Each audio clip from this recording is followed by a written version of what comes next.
Hi, I'm Warren Senders for M4CJ, Music for Climate Justice, bringing you music and conversations during COP26 in Glasgow. In this half-hour segment, we'll be hearing the sounds of flutes from all over the world.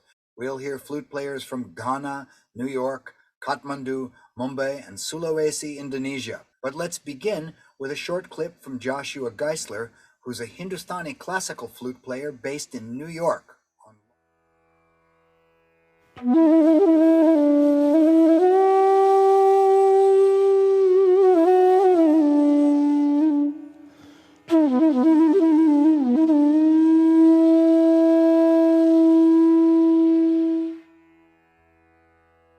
Hi, I'm Josh Geisler. I'm a musician from Long Beach, New York. This is a picture of my house during Superstorm Sandy. Our whole town was underwater that day. I'm here to ask you to raise your voice against climate change, because our silence is the same as consent. Think about it.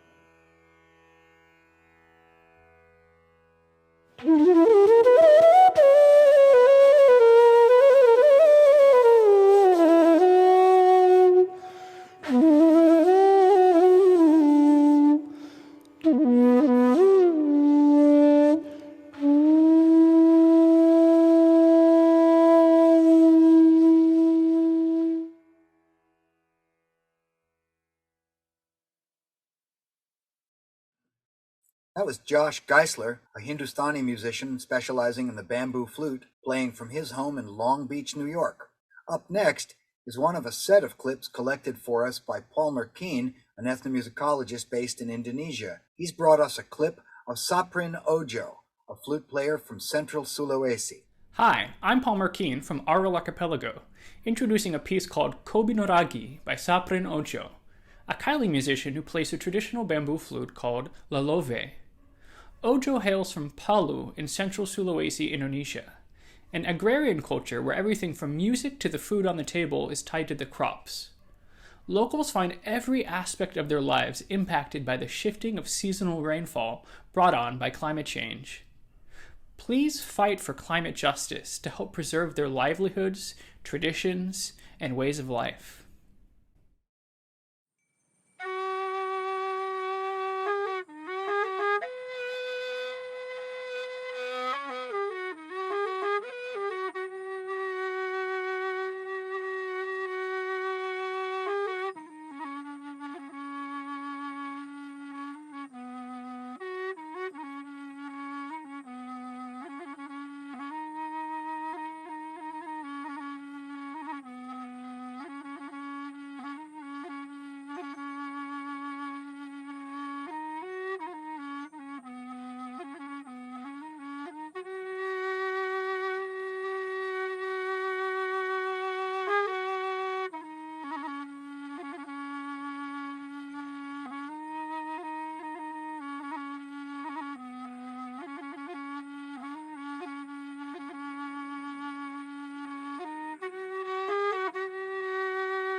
That was Saprin Ojo from Central Sulawesi playing a bamboo flute.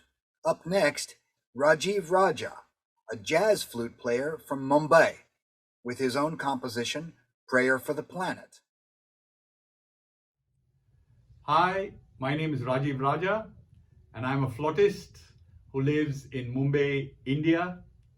This is a composition of mine, specially created for this occasion, and it's called Prayer for the Planet. I'm accompanied by Rahul Wadhwani on piano.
society is threatened by climate change in many ways. For example, in Mumbai, experts say that unless we take significant action, many sections of the city could be inundated by 2050. So please help the struggle for climate justice around the world. Thank you.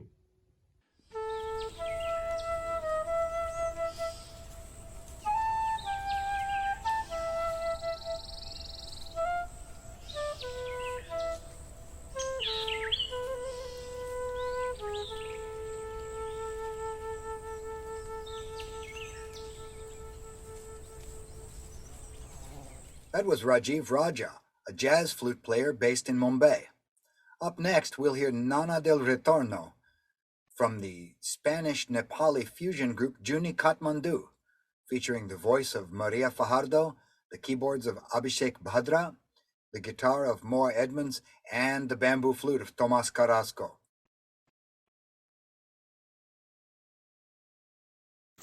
Hello, my name is Maria Fajardo and I live in Kathmandu, Nepal. This is a piece called Nana del Retorno. Our society is threatened by climate change in many ways, including the melting of the glaciers on the Himalayas, floods caused by unstable monsoon patterns, and unstoppable wildfires. Please help the struggle for climate justice around the world. Thank you.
You've been listening to Nana del Retorno by the Spanish Nepali fusion group Juni Kathmandu.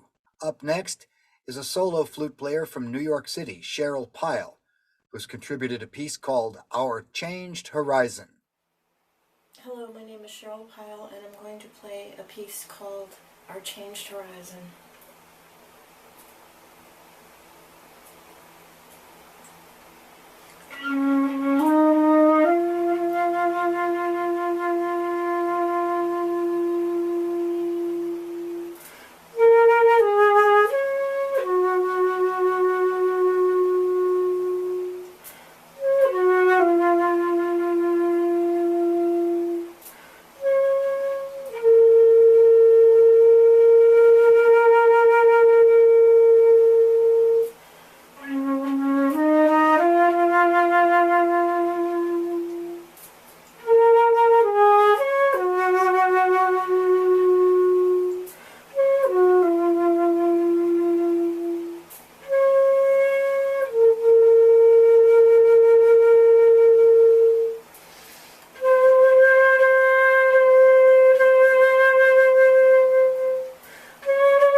love humanity's music, we need to advocate for climate justice to preserve this beautiful cultural heritage for our descendants. That was the New York-based jazz flute player Cheryl Pyle with her piece, Our Changed Horizon. To finish off this half-hour segment, we have Sumela Musa from Laura in the Upper West region of Ghana with a short piece for his flute.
From the Upper West region of Ghana, that was Sumela Musa, a flute player offering a melody on his instrument.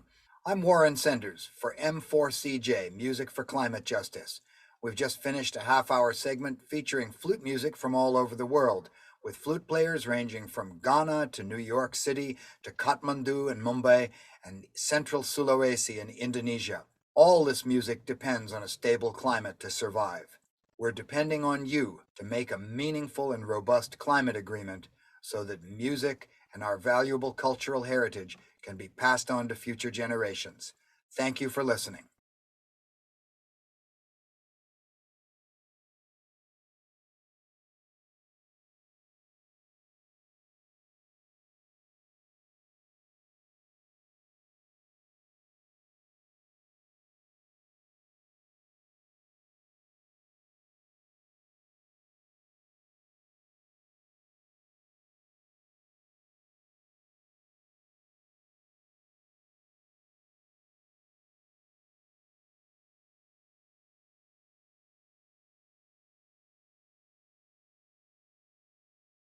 Hi, I'm Warren Senders with M4CJ, streaming music and conversation about climate from Glasgow, COP26.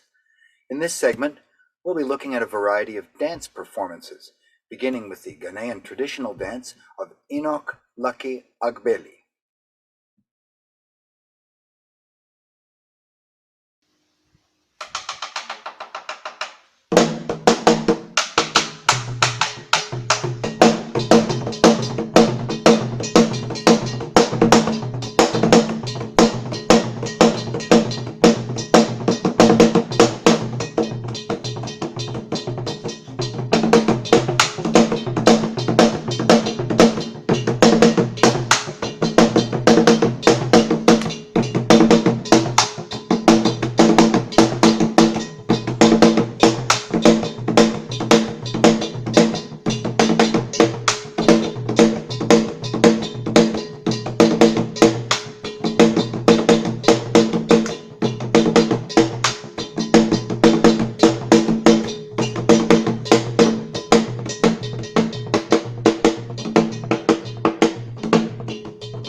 My name is Enoch Agbeli, and currently here. So I'm performing a piece for Ajubo, a solo version.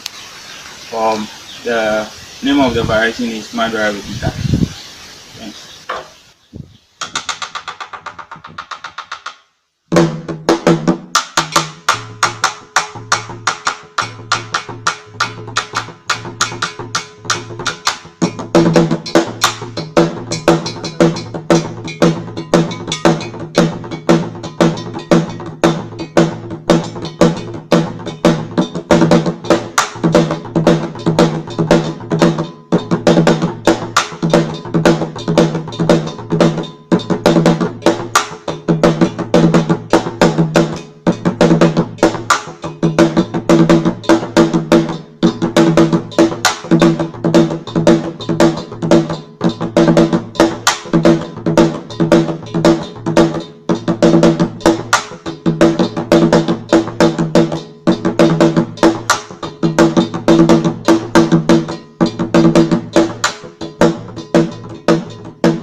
Enoch Lucky Agbeli, performing traditional dances of Ghana, will now move to Indian dance and watch the artistry of Aditi Bhagwat, accompanied by Dallas Smith and Susan Mazer, on a composition titled after a bout of hepatitis.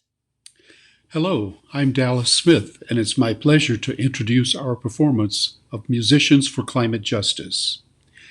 I'm located in Reno, Nevada.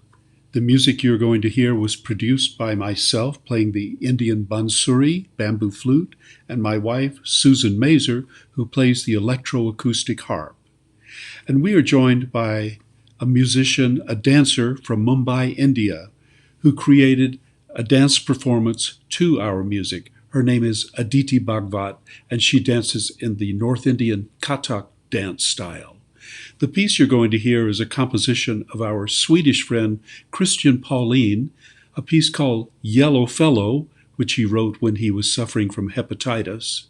So this is really a world music collaboration, a Swedish composer, American musicians, and an Indian dancer.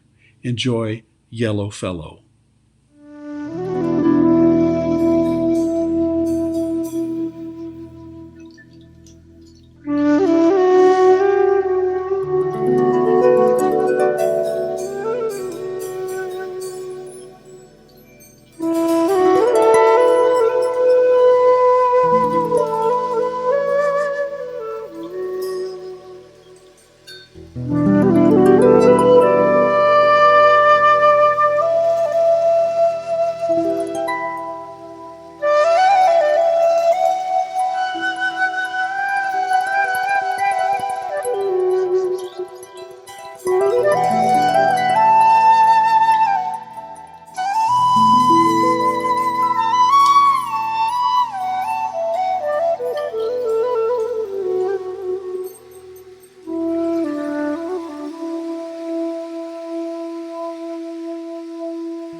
We hope you enjoyed this performance of Yellow Fellow.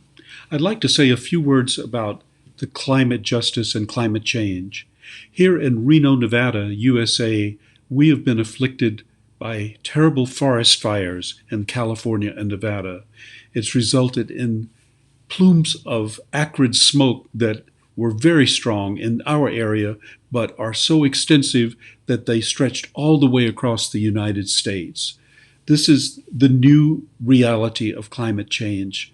We had floods on the East Coast, several hurricanes striking our low-lying cities and low-lying coastlines, and drought, extreme drought, and forest fires in the western part of the country.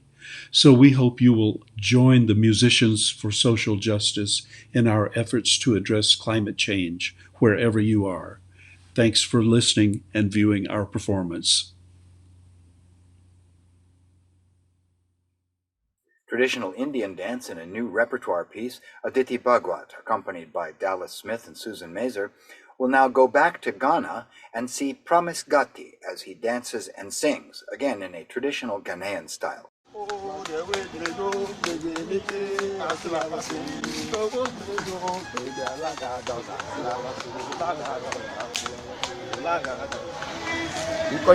Promise Gati. Kamatro. Airtime not to come viewer. We draw. I mean, I try to hear Kamosi. Bona, naturally, I'm going to come over here. Baby, Asila Vasuni. Ugledro, baby, Alaga does Asila Vasuni. Ugledro, baby, Asila Vasuni. Ugledro, baby, Alaga does Asila.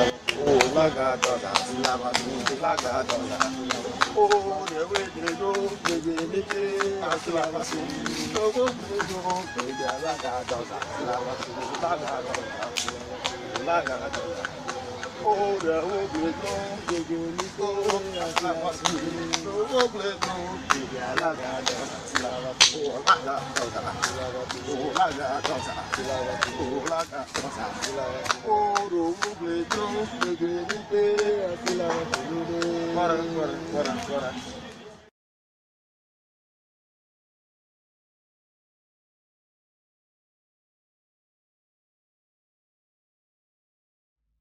Promise Gati, performing traditional Ghanaian dance.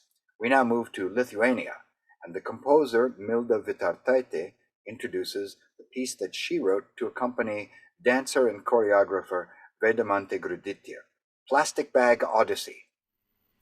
Hi, my name is Milda Vitartaitė. What you're about to watch is a performance that I wrote the music for in collaboration with the contemporary dancer and choreographer Vaidimantė Grudytė. The performance is called The Plastic Bag Odyssey and is telling a story of single-use plastics pollution on our planet.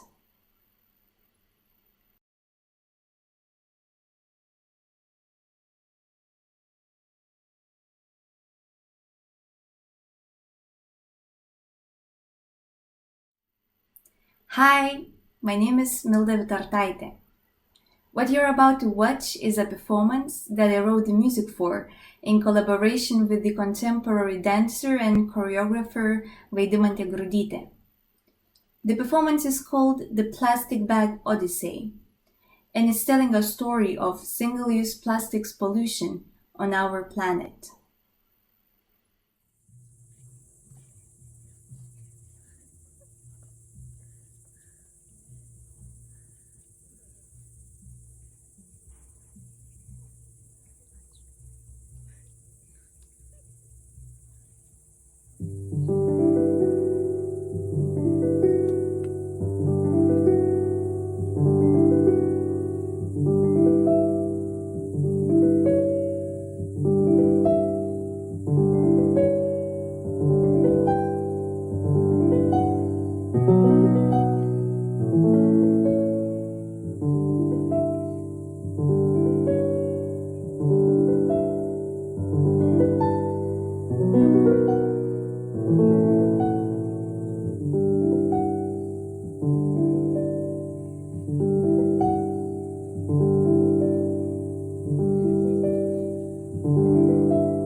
Small decisions that we make every day are sometimes the ones that make the biggest impact in the world that we live in. Let it be the good ones. The music of Milda Vitartaite and dance of Vedimante Grutitia of Lithuania, Plastic Bag Odyssey, will now once again return to Ghana, here to watch dancers at the Yam Festival, recorded by Seshi Ladzekpo.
The music and dancers of the Yam Festival of Ghana will now remain in Ghana and see a young man named Adam Mutala.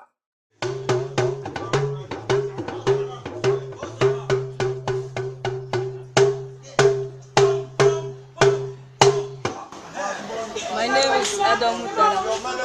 I'm from Northern Region, Ghana. I'm part of Tama culture team in Ghana and Northern Region, Ghana. Climate change is real, and it is time for the world to take action.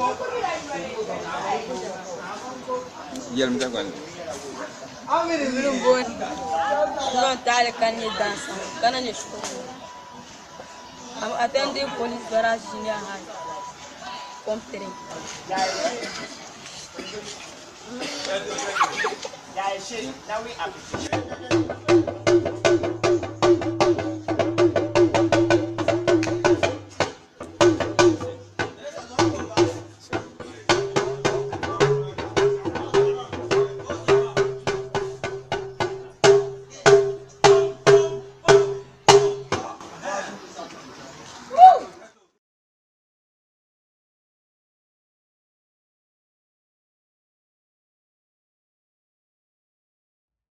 The traditional Ghanaian dance styles of Adam Mutala. This is Warren Senders for M4CJ, Music for Climate Justice. Thank you for watching and listening.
Hi, I'm Warren Senders for Music for Climate Justice, and with me today is David Rothenberg. He's an interspecies musician, he's an author, he's a philosopher, and he's a professor at the New Jersey Institute of Technology.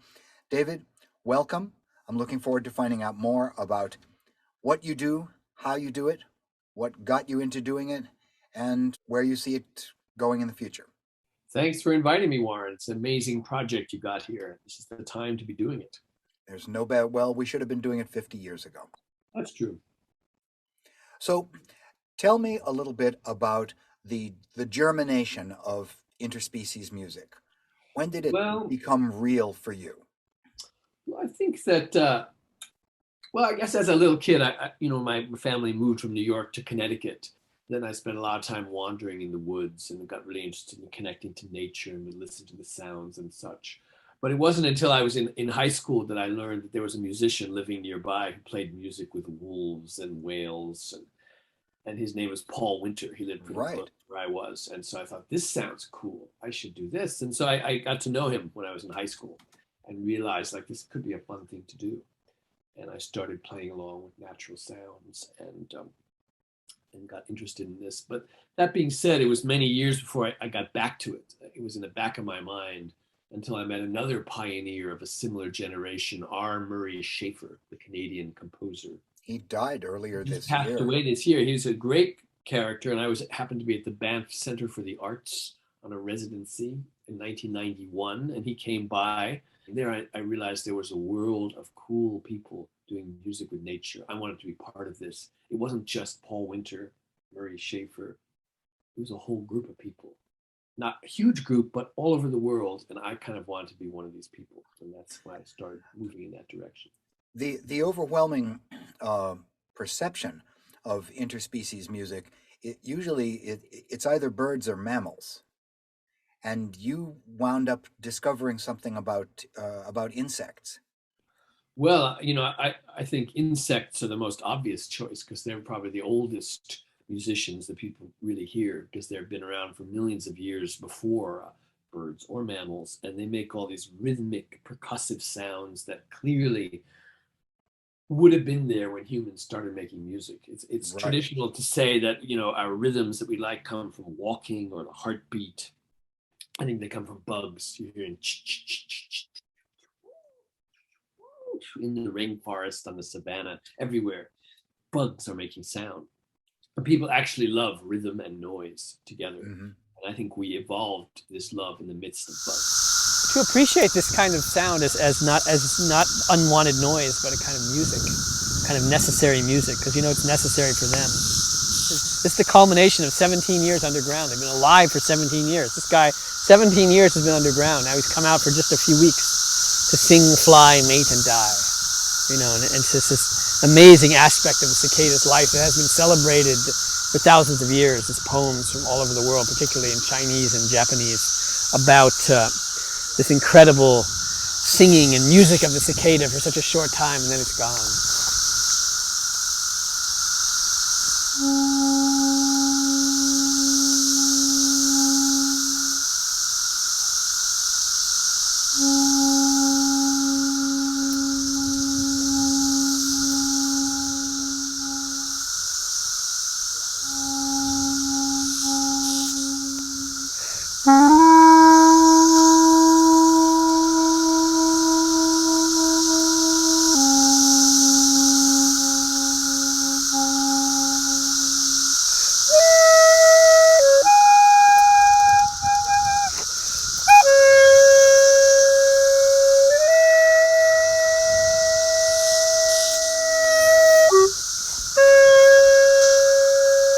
You start to hear this tone in your dreams, a tone hard to place,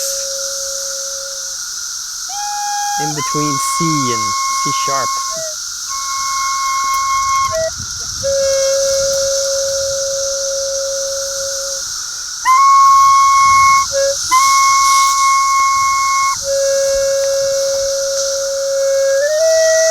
I ended up writing separate books on these topics, one about birds, why birds sing, one about whales called 1,000 Mile Song, and then one called Bug Music. And the last one. I have Bug Music on my shelf, yes. Great. And the last one was Nightingales in Berlin, specifically about one kind of bird in one place.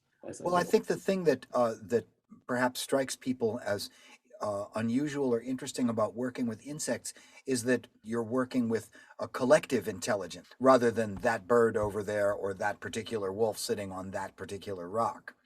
That's right. You join in if you're going to play along with a few million 17-year cicadas that are flying around once every 17 years. You're just one more voice in this huge wash of sound, and it's very interesting and humbling to join in that way, be part of something that where one individual is just a small, tiny element. That's very humbling for humans who like to be the center of attention, the star, etc. It's changed the kind of sounds I like, what kind of music I do, by taking these other things seriously. Like when you hear a million 17-year cicadas singing, first it's just like whoosh, but then you realize there's 3 separate species. Each one is making up to 4 different sounds. It's like a whole orchestra where everyone's doing their part. And you start to be sensitive to this and tune into it. It changes how you listen and how you decide what sounds you want to add to this listening.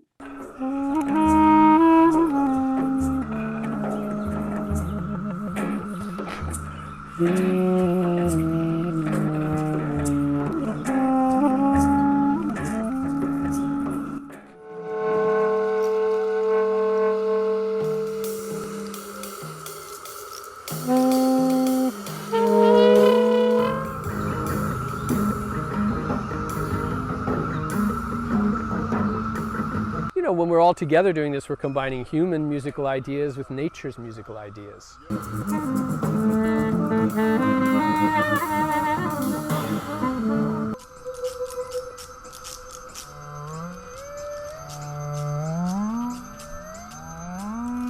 You hear 3 basic musical strategies at work in these 3 species. For example, you hear doo, you hear that continuous tone. That's made by millions of cicadas doing this. Pharaoh, Pharaoh. Literally, that's what they do.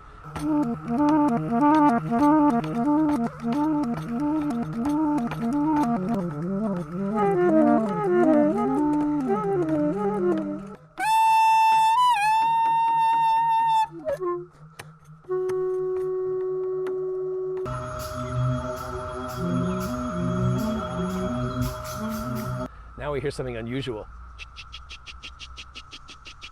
That's the 3rd of the 3 cicada species, and hardest to hear because it gets drowned out later. That's called Magicicada septendecula, and they're like shakers doing a rhythm.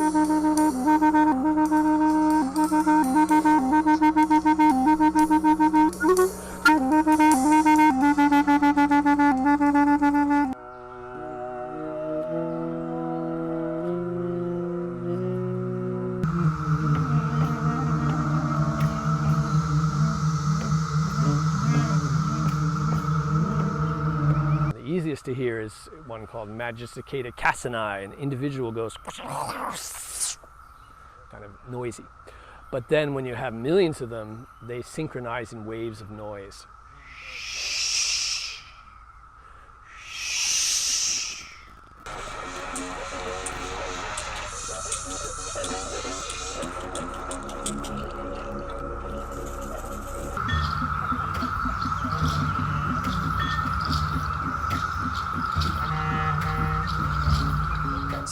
But I'm in my work, I'm most interested in getting people to pay attention and interact with, not just listen to, but find a way that as a human musicians, we can join in with this. And that's sort of a metaphor for human life on this planet. It's not just us here and nature there. We have to be part of nature if we're going to be able to save it with a place for us in it. Michel Kislyak talks about humans living polyphonically with nature. That's very, very beautiful. Yeah. And Stephen Feld, when he's in New Guinea, the Kaluli speak of the lift up over sounding. Dulugu Ganalan. We go up and down and we find our place in the natural world. And that's a wonderful metaphor.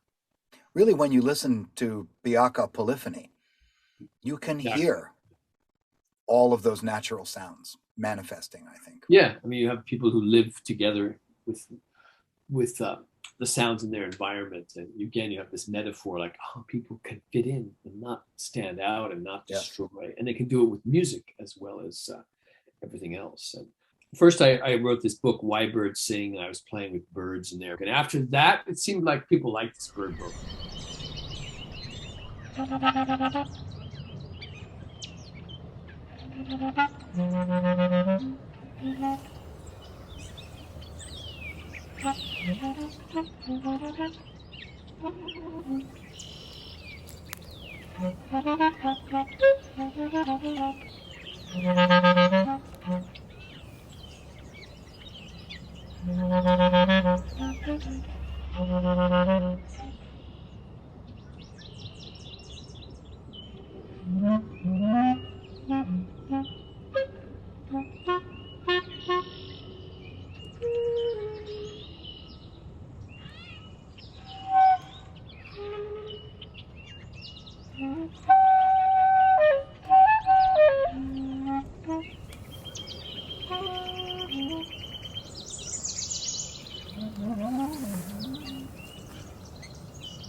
Then I said, I've got to do whales next, because I know that people didn't know whales could sing until the 1950s. There must be some interesting story here. How did we find out about this?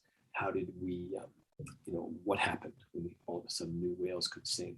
So that story just had to be told. And I said, I want to go play with these whales. And because lots of people seem to have talked about this, but there wasn't so much evidence of people making music live with whales. They talked about it. Where was the recordings? Why wasn't there more of this? And so I went and did that with many different species. And we're going out to meet the whales and make some music with them. Come on.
Humpback whales are the most musical. They really sing long songs. I've also played with belugas and orcas. They kind of talk with each other and sound. They use sound more like language, but it still can be thought of as in a musical way. the one example I have where the whales tend to go like woo, and when I'm playing a continuous note in the clarinet, the whale tries to go and try to match it, even though I'm not big in everyone copying each other. That moment I thought, well, maybe this whale actually is being affected by what I'm doing, and that seemed like a kind of special moment. A little tiny bridge. Yeah, and also, I learned that the more as I did this, that whales, unlike most bird species, they change their song from year to year. They're actually looking for new ideas.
Oh my gosh.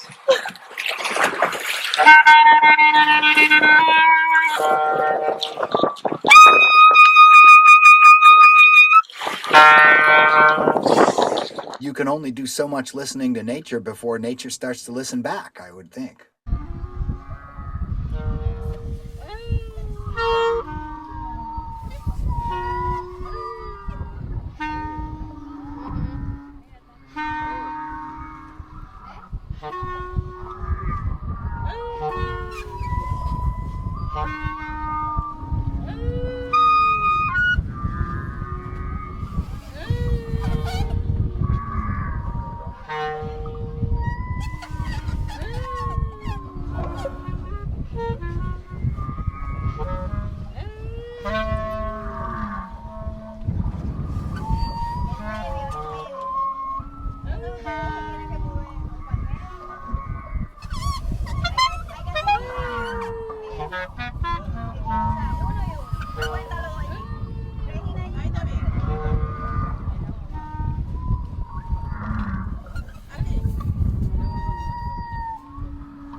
Okay, that's the humpback whale at its regular speed.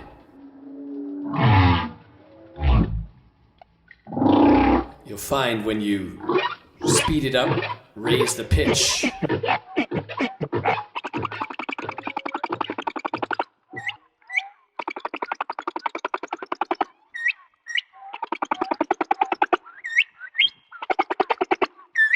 it starts to sound remarkably like the song of a nightingale. That's the actual nightingale song coming in.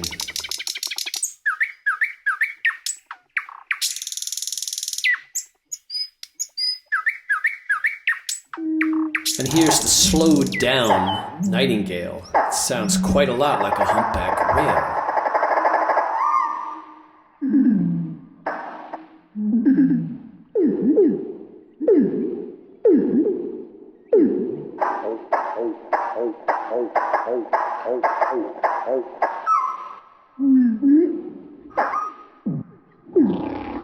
There's the actual whale to compare.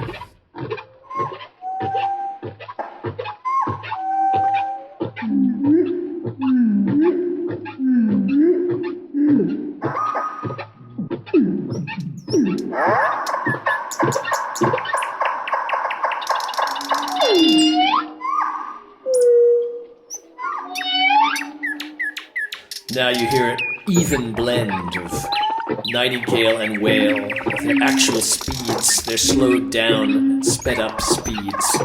A kind of melange of the whole aesthetics of some songs in the natural world, very extreme songs. They somehow all seem to fit together. There's a kind of aesthetic of nature. Here it is, singing all around us.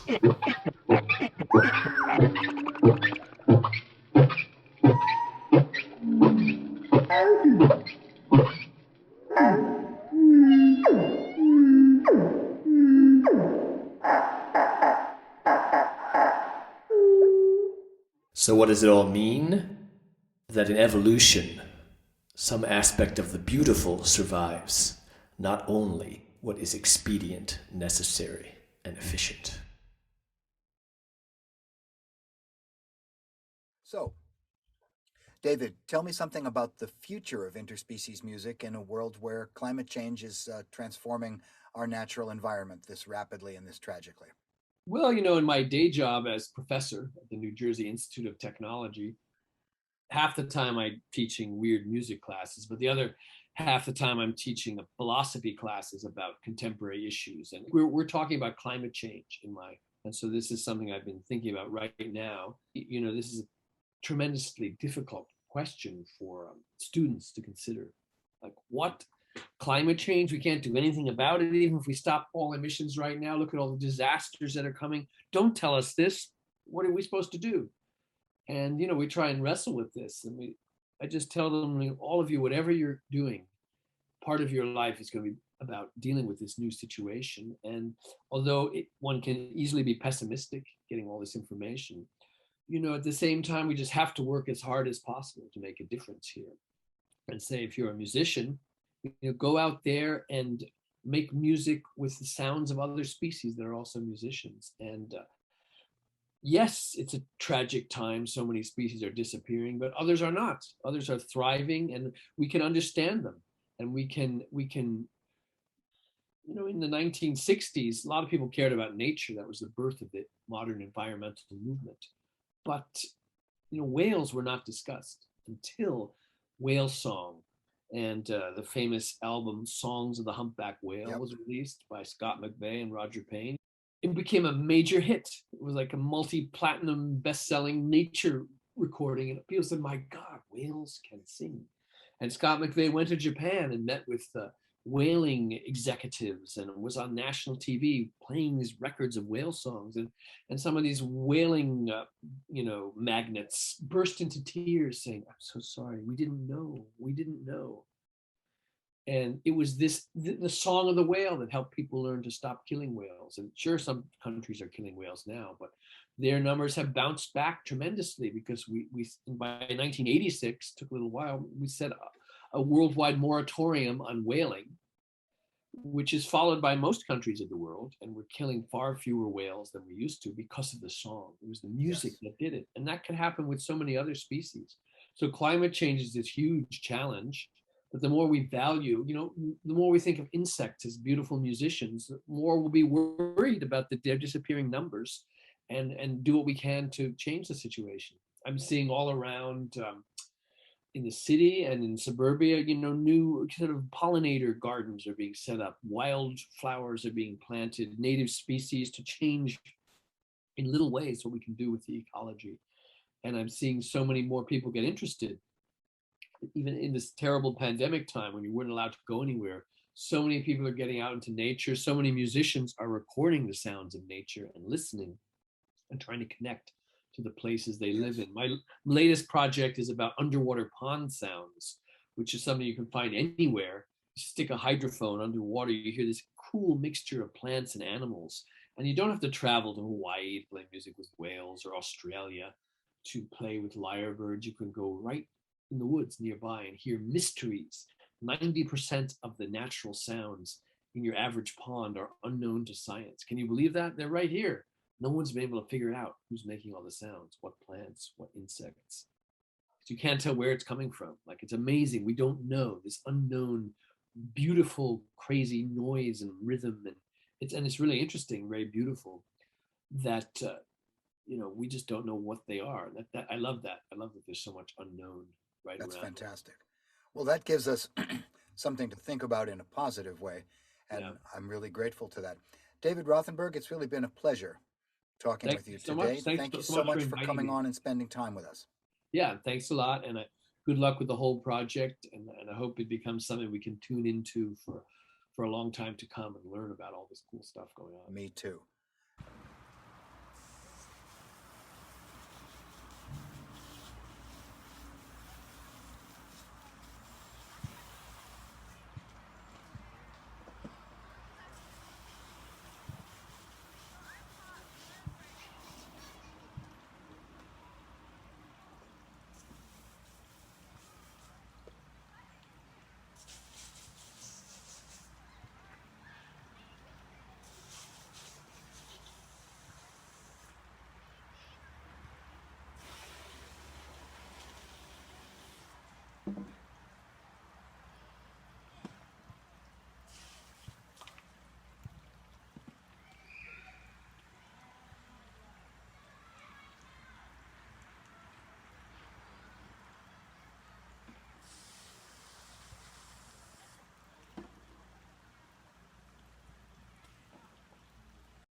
Hi, I'm Vijaya Sundaram, and this is M4CJ, Music for Climate Justice.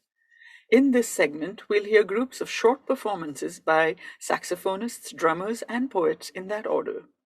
Let's begin with saxophonist Alan Lowe of Portland, Maine, drummer Elike Kwakuagbeli of Aflao, Ghana, and poet Ruth Lepson of Boston, Massachusetts. Hello, this is Alan Lowe. I'm here to talk about climate change, which is bad, which is happening. It's probably too late, but I made this video anyway because I don't need a weatherman to know it's getting too freaking hot out there, okay? Let's play a little bit of music.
My name is Elika Koku Agbeli from Gota region, Aplau, Kopeya to be precise.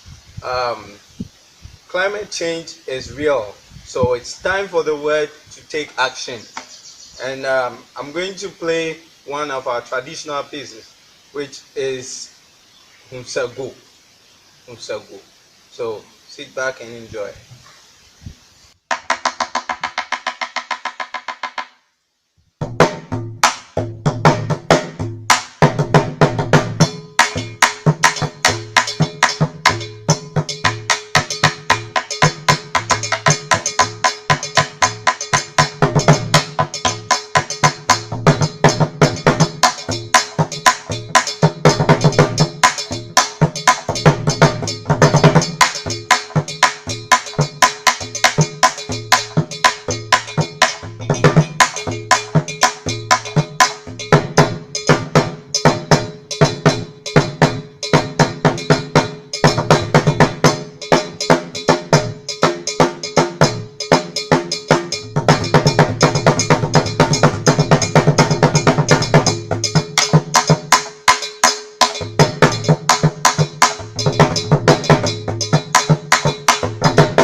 Hi, I'm Ruth Lepson. I'm poet in residence at the New England Conservatory of Music. Driving through the streets, driving through the lights that drive the city, the colors that change moment to moment. An instance, all those brown oak leaves in the median strip, a few flopping in the wind like flickering pages. And along the river, the pale lights in the high-rises, the red lights sheen in the painted green fence. That is what I mean, the bare fractal that is a tree, all its limbs plain to see against the tinted sky, the kids jogging, the time passing. We need to make climate change our #1 priority so that we can save everything that is precious to us in this world. And we owe it to Mother Earth and to all the other creatures that we share her with.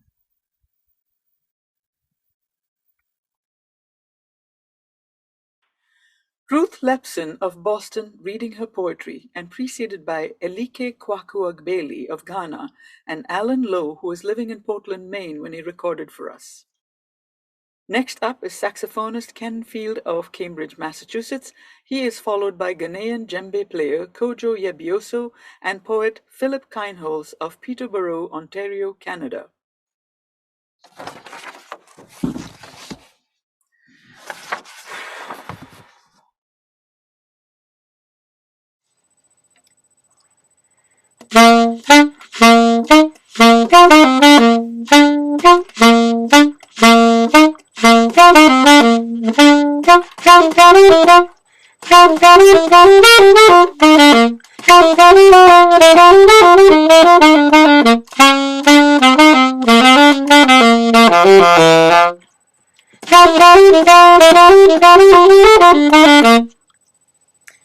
Hi, my name is Ken Field. I'm the leader and sax player with the Revolutionary Snake Ensemble. That was a piece that we released on our most recent CD, Live Snakes. It's called Cassandra 5, and it's an original composition of mine.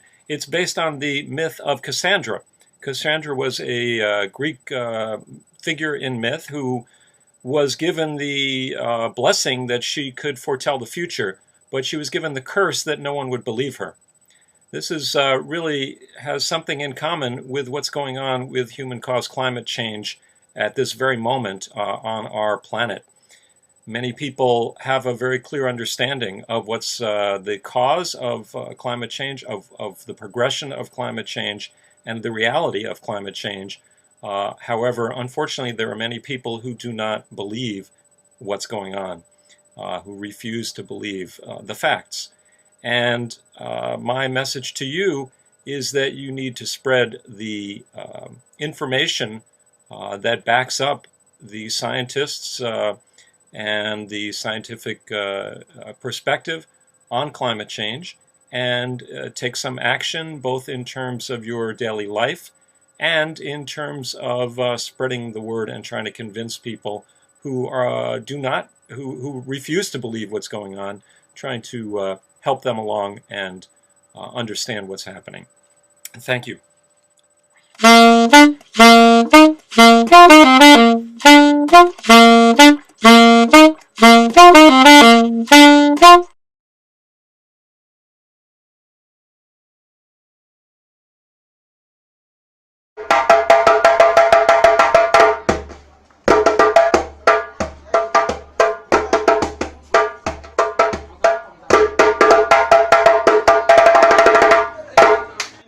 Kojo Miheso, and I was born in Ghana. I am here to show you some lyric style about the djembe. Climate change is rare, so stay tuned.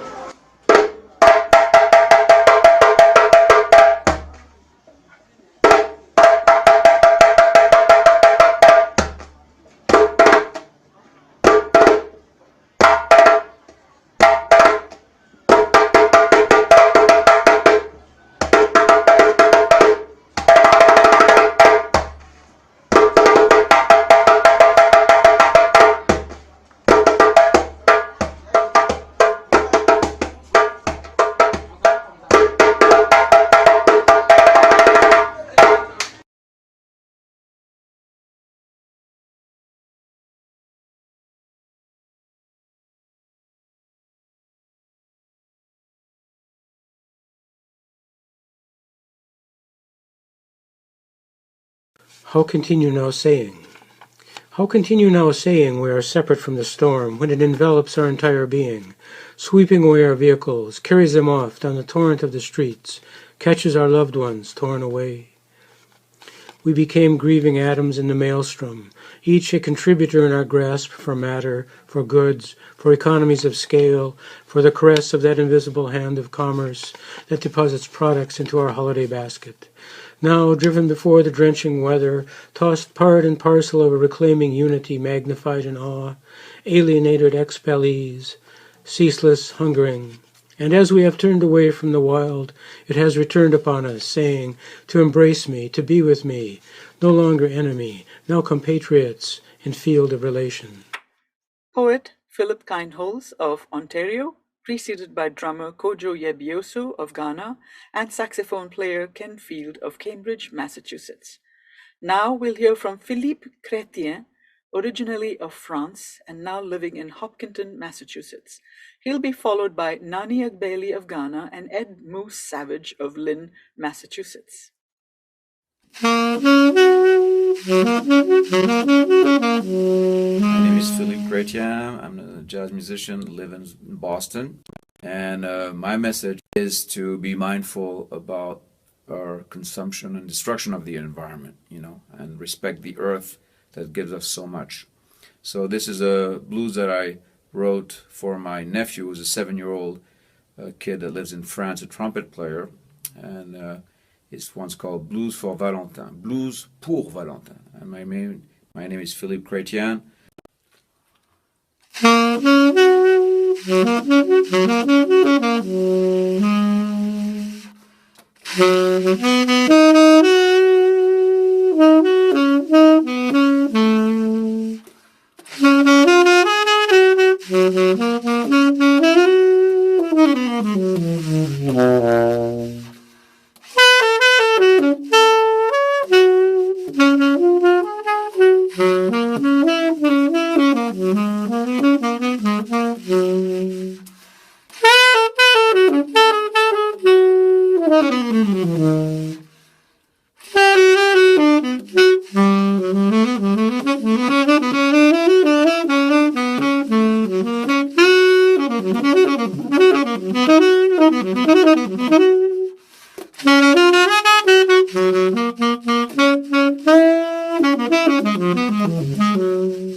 Thank you very much, and may this help Warren with his great cause. Thank you.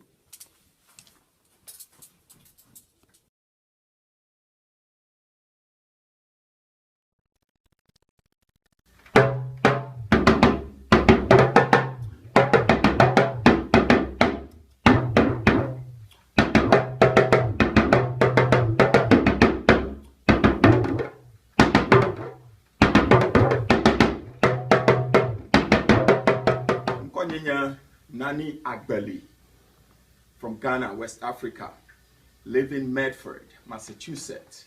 I teach at Tufts University. Nkakado Benemi Adoli, climate change.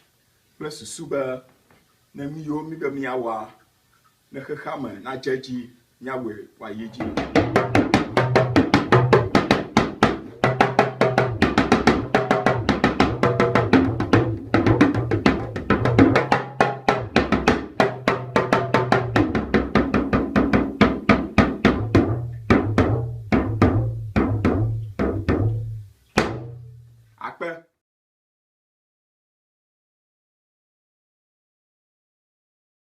There's going to be a scream from the city.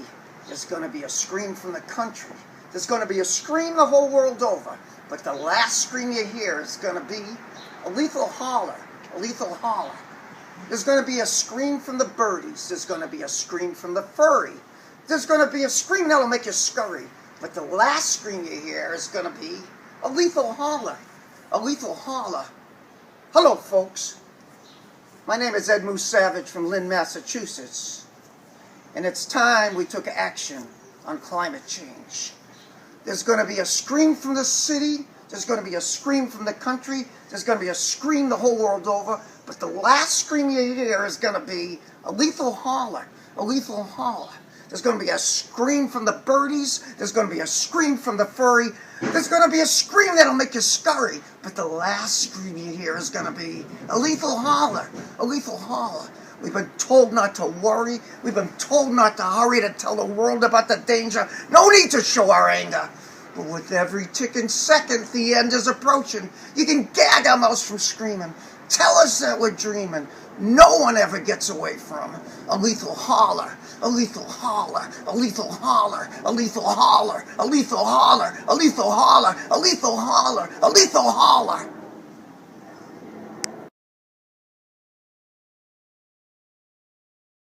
That was Lethal Hollow from Ed Moose Savage. Before that, we heard music from Ghanaian drum master Nani Agbeli and saxophonist Philippe Chrétien. We'll close this segment with a longer contribution from one of the giants of contemporary music, saxophonist, composer, and bandleader David Murray of New York City, and his composition honoring the late Albert Ayler, Flowers for Albert, with Brad Jones on bass and Hamid Drake on drums. Hello, my name is David Murray, and I'm a saxophonist composer. I live in New York City. This is my song, Flowers for Albert. Climate change is a real danger to our world and to everything we love. To preserve our beautiful planet for future generations, we need to fight for climate justice. Thank you.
and peace and joy divine will hit the hate in people's mind. The man was here, John came and gone. He left us here to sing the song. That love and peace and joy divine will hit the hate in people's mind. Whenever he played his saxophone, the blues came out like black folk songs. The schools and blues and jazz rails were finally made it through the room. The man was here, none came and gone. He left us here to sing a song. That love and peace and joy divine will rid the hate in people's minds. The music is the healing voice, the healing force of the universe. He haunts the screen and through his heart, his message left for those he had born. The man was here, he left us here. The man was here, he left us here. The man was here, he left us here. The man was here, he left us here. Music is the healing force, the healing force of the universe. We hold the screen in his heart. His music lives for those yet born.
Glad Jones, I mean great.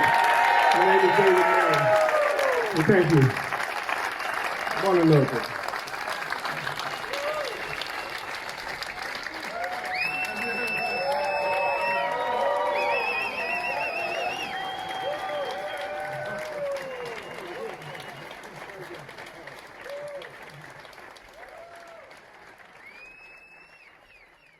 That was the David Murray Trio with his famous piece, Flowers for Albert. I'm Vijaya Sundaram, and this is M4CJ, Music for Climate Justice. Thank you for listening.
Hi, I'm Warren Senders with M4CJ, Music for Climate Justice. In this segment, we're going to begin with the Turkish pianist and composer Engin Osahin. Hello, my name is Engin. I live in Istanbul, and this piece you're going to hear is called Partimento. I believe in the potential of individual action to make a difference in the world we live in. Your actions matter, so please help the struggle for climate justice around the world. Thank you very much.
That was Engin Osahin with his composition Partimento. Engin is from Istanbul, Turkey. We're going to move now to Brazil, and George Christian, guitarist and composer, offers a Search for a Little Peace. Olá, eu sou George Christian, moro em Salvador, Bahia, Brasil, e eu vou tocar uma peça que será inteiramente criada por agora, no momento dessa gravação, e que se chama Em Busca de Alguma Paz. Espero que apreciem.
Então, nossa sociedade é ameaçada pelas mudanças climáticas de várias maneiras, incluindo fogo nas matas, nas florestas, esse fogo que é promovido pelo agronegócio da floresta amazônica, essa falta de regulação que diz respeito ao desmatamento, o fato de as empresas, as grandes indústrias também não terem uma regulação maior no que diz respeito à poluição que elas trazem à atmosfera e a forma como também até mesmo nós, cidadãos comuns, né, não tratamos o lixo da forma mais adequada possível. Né? E por aqui em Stella Maris, onde eu moro, infelizmente eu lido cotidianamente com isso, apesar de estar morando circundado num ambiente bastante abrasivo em termos ecológicos. Né? Enfim, por favor, ajude na luta por justiça climática em todo o mundo. Obrigado.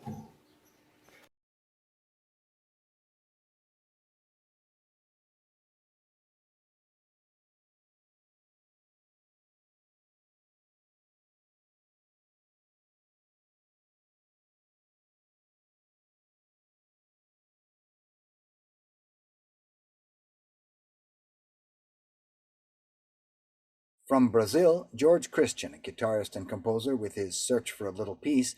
We're going to shift up north to Boston, Massachusetts now and hear Matt Simolis playing on the bow chime, a sheet metal instrument created by Robert Ruttman.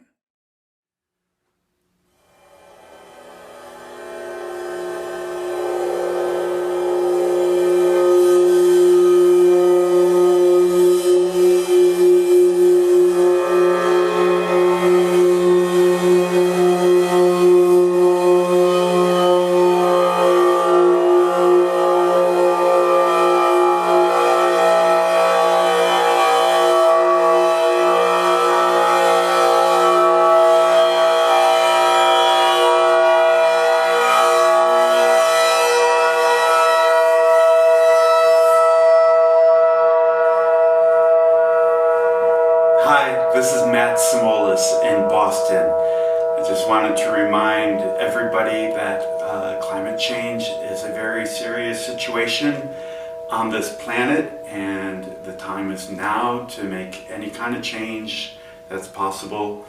Each one of us can do small things in our daily lives to help reverse the situation. And we just need to remember that it's within our power to conserve energy, conserve waste, and to remind other people to do the same. So write to your politicians, take a walk instead of a car, ride your bike, reuse things that have value, or make sure they get someplace where that reuse can be realized. And let's get started saving our planet.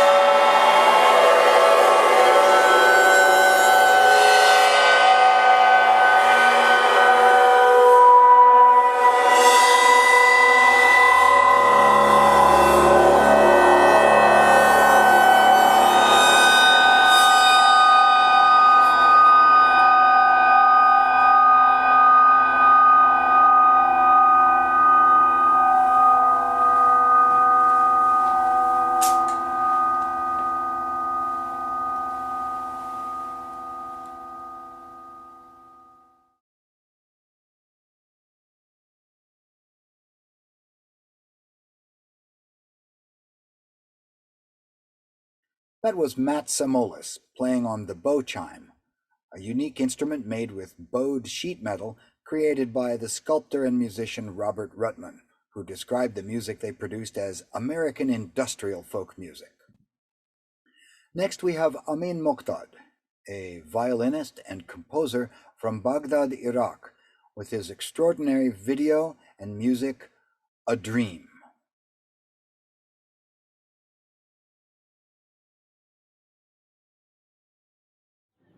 Hello, my name is Amin Moqdad. I'm from Iraq. I'm talking with you now from Turkey. This piece called A Dream, and it's written and performed by me. And the film is directed by Munir Salah and me also. And it just give you an overview about how could politics and war can affect on the climate change, because this force is totally burned for a political reason.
Among the darkest days, there is a dream was made to bring the light to the shades, where all the hope does fade, looking for truth, looking for truth.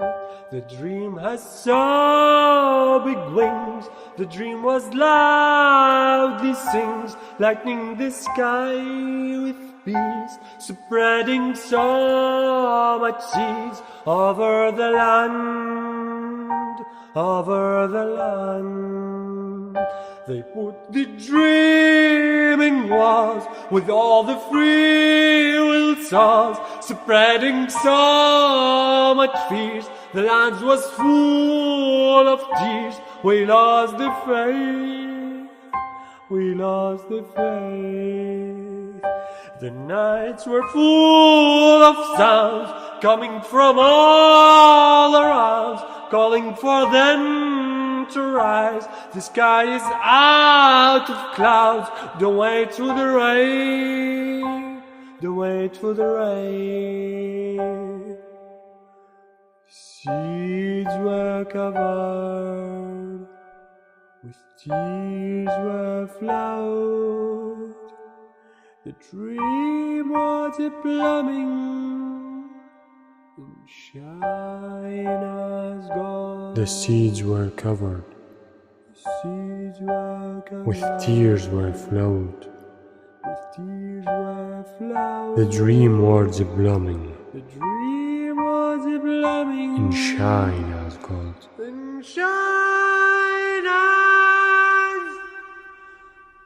gold.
From Baghdad, Iraq, Amin Muqdad, violinist and composer, with his haunting and evocative video and music, A Dream.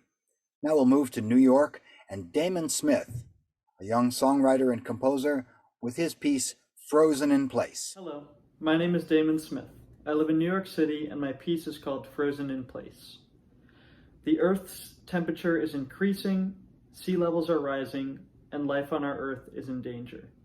Please help the struggle for climate justice around the world. Thank you.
There's a voice inside my head and it won't shut up. No, it won't go away. It gets louder when I'm dreaming, and it scares me when I hear it say, "Time to get your life together, go outside and make a change."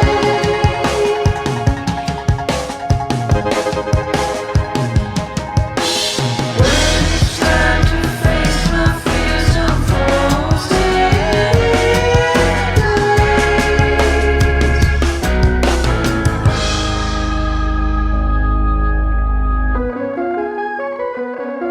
goodbye to all of my friends,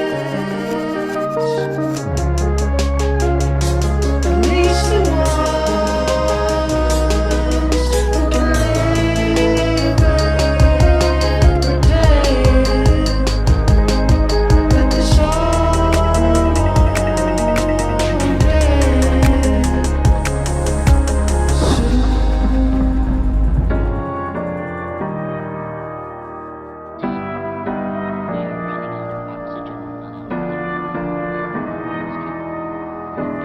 There's a voice inside my head, it won't shut up. No, it won't go away. It gets louder when I'm dreaming, and it scares me when I hear it say that these days so hard to live with. I'm going nowhere. No, it won't go away. And when it comes time for me to face them, I'll be useless. I'll be frozen in place.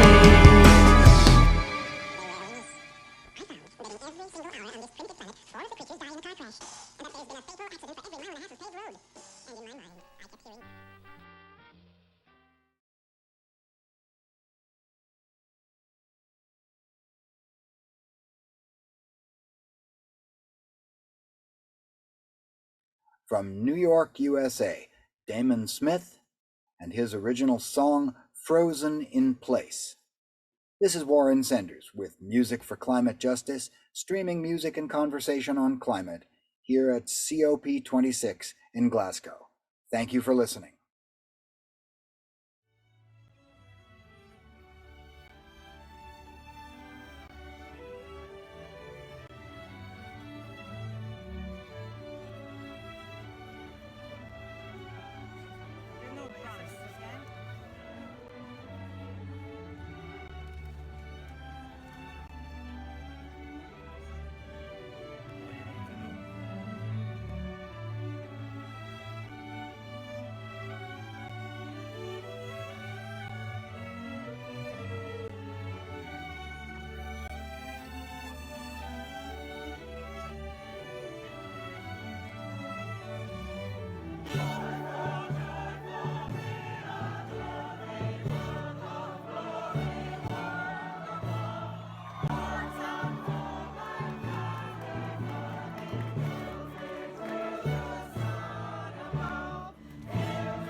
How to make a flame sing.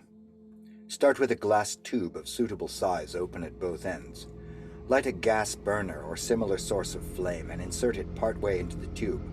If conditions are just right, you will hear a tone begin, starting quietly and growing in volume. The sound arises from a set of interactions involving the expansion of heated air, a rapid rise and fall in the intensity of the flame in response to a fluctuating oxygen supply, and pressure waves reflecting back and forth through the tube at its resonant frequency. Depending on conditions, the sound may be a steady organ-like tone, or it may be less controlled and more unpredictable. Results are not guaranteed, and for a more dependable flame sound, you need a more sophisticated setup.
Warren Senders with M4CJ, Music for Climate Justice.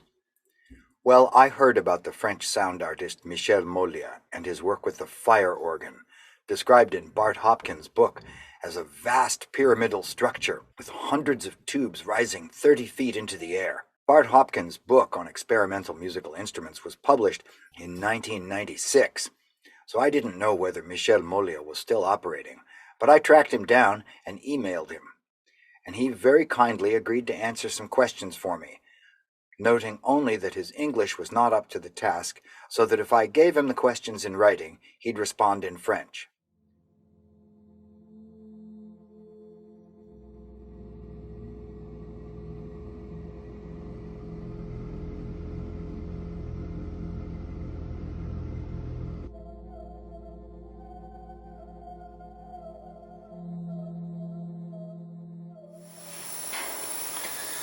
J'ai travaillé pendant 15 ans à la flûte traversière classique avec un professeur, un flûtiste de l'Opéra de Paris. Et au bout du compte, je me suis rendu compte que je ne serais jamais un vrai musicien. C'était pas possible pour moi de jouer des partitions sans être en relation avec le monde extérieur, avec le vent, avec la pluie, le soleil. Et j'ai abandonné la musique classique. Aujourd'hui, mon travail avec le feu, sur un plan sonore, est en partie dépendant de mon habitude de la musique et de ce que j'ai appris sur un plan musical, mais aussi en relation directe avec le vent, avec ce qui m'a intéressé. J'ai été moniteur de voile, de plongée. Tout ce qui venait de la nature me passionnait sans doute autant, voire plus, que ma petite personne culturelle. Et si je suis rentré aujourd'hui avec grand intérêt dans ce qu'on pourrait appeler l'ère du pyrocène, l'ère anthropocène et puis pyrocène, c'est que le feu, que j'ai au début inconsciemment animé avec moi, ou que j'ai inconsciemment approché, est devenu beaucoup plus qu'un élément à gouverner, qu'un élément à maîtriser, mais bien au contraire, ou bien plus que ça, pas un ami parce que je n'y mets pas une position affective définie, mais est devenu une sorte de compagnon pour mes créations. C'est-à-dire que le feu, aujourd'hui, on le voit partout, prend une importance dans le monde au niveau destructeur, vu d'un certain côté par l'esprit humain, mais on oublie trop souvent que, y compris même dans les forêts, le feu a eu une raison régulatrice, il rebat les cartes. Et actuellement, avec le volcan des Canaries, tout le monde est effrayé parce qu'il a détruit quelques maisons, mais il faut aussi reconnaître que dans de nombreux endroits, la terre devient après extrêmement fertile, avec tous les composants que le feu de la terre et les éléments terrestres apportent sur une nouvelle surface de la terre. Et donc, cette ère pyrocène, moi, m'intéresse pas seulement comme une sorte de démonstration catastrophique de ce qui va survenir si les humains ne sont pas capables de modifier les éléments. Seront-ils capables? On verra s'ils sont vraiment intelligents comme ils le disent. Mais c'est aussi pour moi une manière, peut-être pour les humains, de rebattre les cartes. Le système que nous utilisons actuellement, comportement des humains qui veulent toujours plus, qui prennent tout un tas d'éléments sur la Terre, pas seulement des éléments liés aux combustibles fossiles. Même actuellement, on fait tout un cinéma sur l'électricité, mais on oublie qu'on prend des terres rares et qu'il y a un tout que les humains n'arrivent pas à piger ou à comprendre. C'est que quand on prend quelque chose quelque part, ce n'est pas seulement cette partie-là, c'est tout un élément qui se trouve déséquilibré ou à nouveau qui va être équilibré. Aujourd'hui, on décide que les combustibles fossiles c'est l'ennemi absolu qui vont supprimer ça. On ne prend pas en compte le fait que les humains deviennent de plus en plus importants sur Terre et qu'ils vont avoir de plus en plus de demandes, et du coup on veut remplacer ça évidemment par l'atome, en oubliant que l'atome, c'est peut-être à un moment donné, l'atome va se révéler une catastrophe peut-être aussi importante, aussi dramatique pour la survie du genre humain que actuellement les combustibles fossiles. Donc on a une espèce de fuite en avant, et moi sur un plan à la fois sonore, je ne peux pas parler de musique, à la fois sonore et à la fois une réflexion, c'est un élément que j'essaye de prendre en compte dans mes histoires. D'abord parce que comme le feu qui fonctionne et qui brûle en fonction de ce qu'il trouve, donc il n'y a pas un feu semblable à un autre feu, de la même manière mes champs thermiques, ils ne sont jamais semblables. Je prends toujours en compte les éléments locaux, je prends en compte des personnes locales que j'invite, qu'elles soient professionnelles ou non. J'ai invité des sorcières à Vinadio en Italie parce qu'on m'a parlé de sorcières à Vinadio. J'ai utilisé des tracteurs thermiques monocylindres parce que ce sont des boîtes à rythme fantastiques. J'ai utilisé toute une sorte des chants de baleines parce que j'ai travaillé en Islande. J'essaye à chaque fois de brûler, mais dans le bon sens du terme, des énergies, c'est-à-dire d'utiliser des énergies locales, et pas seulement le feu, mais le feu est une sorte de catalyseur de toutes ces histoires, et il est assez vraisemblable que le public, quand il est face à ce feu et à ces éléments thermiques, vibre parce que intérieurement il a en lui-même une sorte d'historique presque génétique de là où il est né, c'est-à-dire finalement il est né de la Terre, il est né des étoiles. Hubert Reeve, l'astrophysicien, dit que nous sommes de la poussière d'étoiles. Le feu est en nous, le feu respire par notre intermédiaire, puisqu'on a une combustion interne, nous brûlons de l'oxygène, nous fabriquons du CO2, et nous sommes nous-mêmes, sur ce plan-là, également une sorte d'élément fabricant d'un polluant, on est polluant, et on oublie les vaches, on oublie tout un élément, toute vie utilise une sorte d'oxygène et a une combustion. Alors très bien, aujourd'hui on s'occupe de ça, c'est parfait, et il faut continuer, mais moi cet élément-là fait partie de ma vie.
Est-ce que le feu est sous mon contrôle? Ben non. Non, le feu n'est pas sous mon contrôle. Et en même temps, paradoxalement, je suis obligé de surveiller le feu, d'abord parce que j'ai souvent un public, que moi-même je n'ai pas l'intention de me brûler, mais le feu qui m'intéresse aussi parce que le genre humain n'a jamais réussi à maîtriser complètement le feu. Il y a partout des pompiers, des systèmes pour éteindre les incendies. Le feu peut se déclarer à partir d'une simple prise électrique. Le feu est un élément presque tellement proche, en tous les cas de ma vie, qu'on peut l'utiliser, ou être utilisé par lui d'ailleurs, presque comme un élément intégrant ses propres sentiments. Je veux dire, il peut être très doux, il peut être violent, il peut se déchaîner, et on peut jouer ensemble avec tous ces éléments. Là, il y a une voiture qui vient de passer, c'est aussi du feu, bien entendu. Et quand on utilise une voiture électrique, le feu, il n'est pas à côté, mais il est dans une centrale nucléaire. Le feu, donc, est un élément pour moi qui est beaucoup plus une source d'inspiration qu'un problème à maîtriser. Est-ce que le feu est une nature sauvage? Alors là, moi, dès que j'entends parler des animaux sauvages, du feu sauvage, quand j'entends parler de tout ce qui est sauvage, je trouve qu'il y a une forme cynique, il y a une forme sinistre aussi dans cette histoire-là, parce que le côté sauvage, il fait vraiment partie de l'être humain.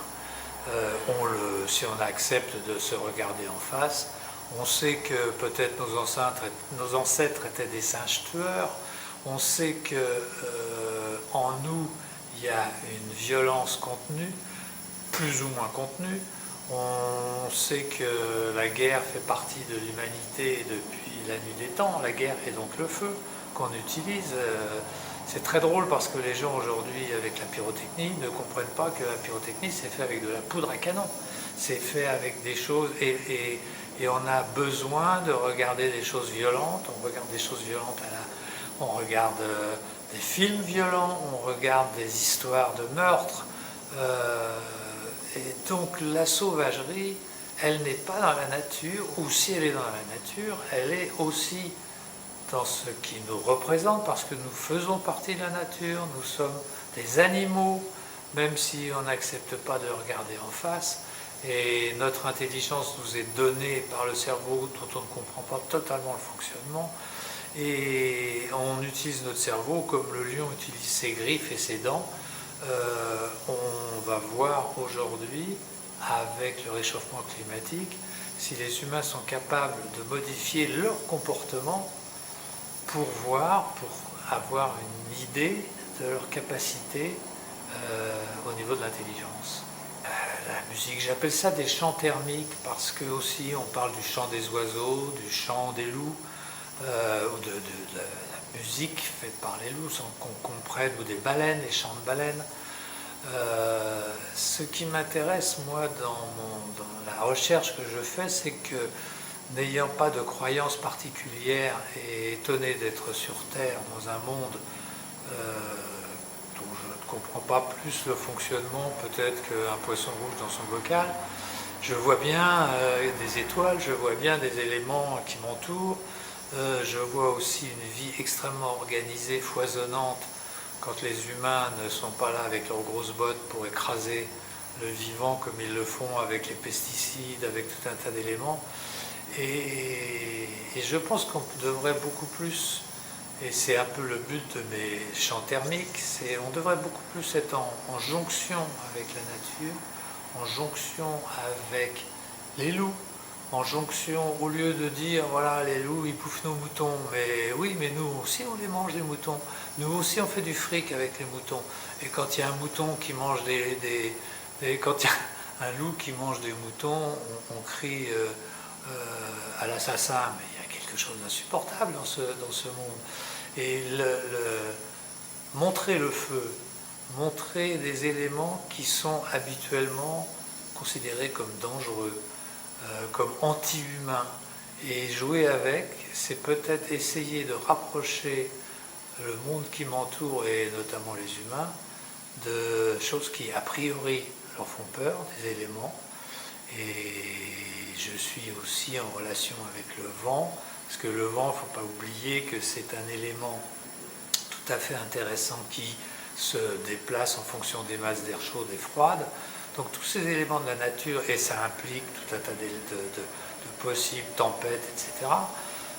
Tous ces éléments, j'essaye de les avoir en tête quand je compose un chant thermique.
I would like to thank Maura and Thomas O'Connor for their assistance with the French translation and the subtitling of Mr. Molia's remarks.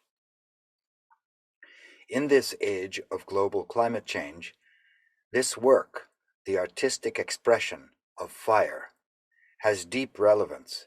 Exactly what it means to us on the cusp of these radical ecological transformations is difficult to ascertain, but the meaning is there for all who care to watch and listen. I'm Warren Senders, and this is M4CJ, Music for Climate Justice. Thank you for listening.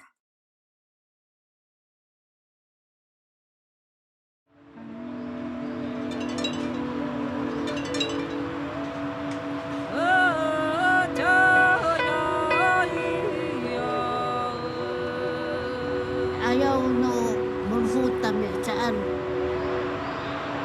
ayaw nang tuliar. Tayo dia lumakapah kota pelikulian. Visi sakti aliran kuat.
Anybody else warm in here?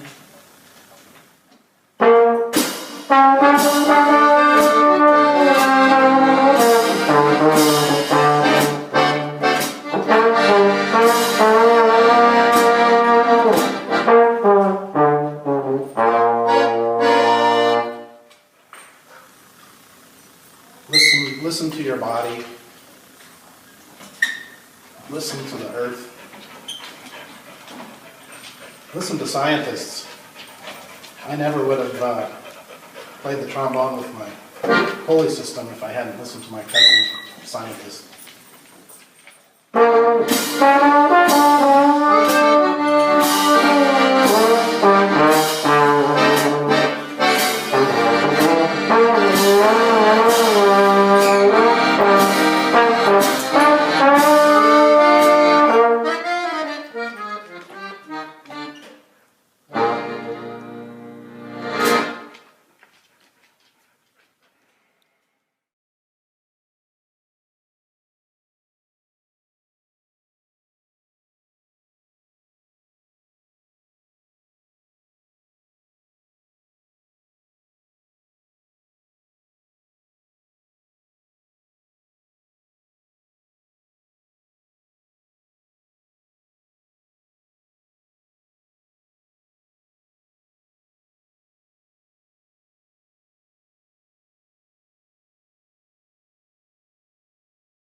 Hi, I'm Warren Senders with M4CJ, Music for Climate Justice. In this segment, we're going to switch back and forth between instrumentalists and singers, starting off with the Chinese-American pianist Yundu Wang and her rendition of Felix Mendelssohn's Venetian Gondolier's Song.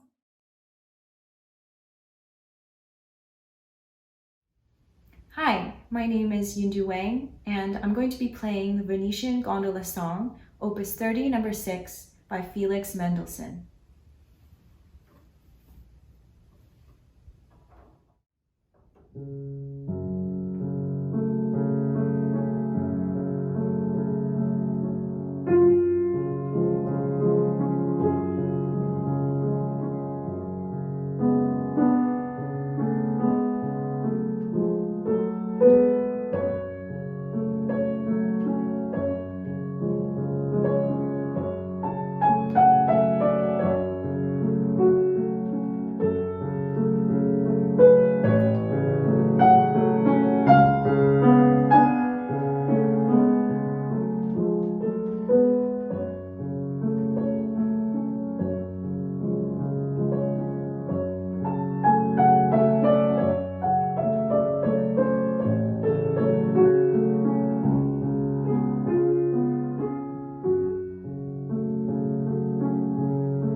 Thank you for listening, and please contribute to the struggle for worldwide climate justice.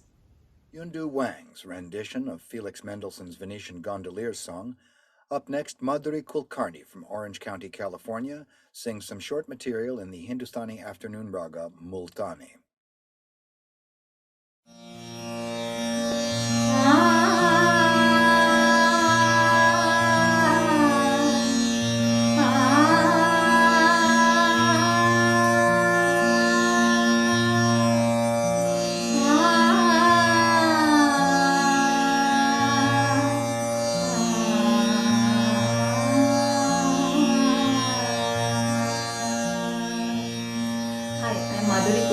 From Orange County, California.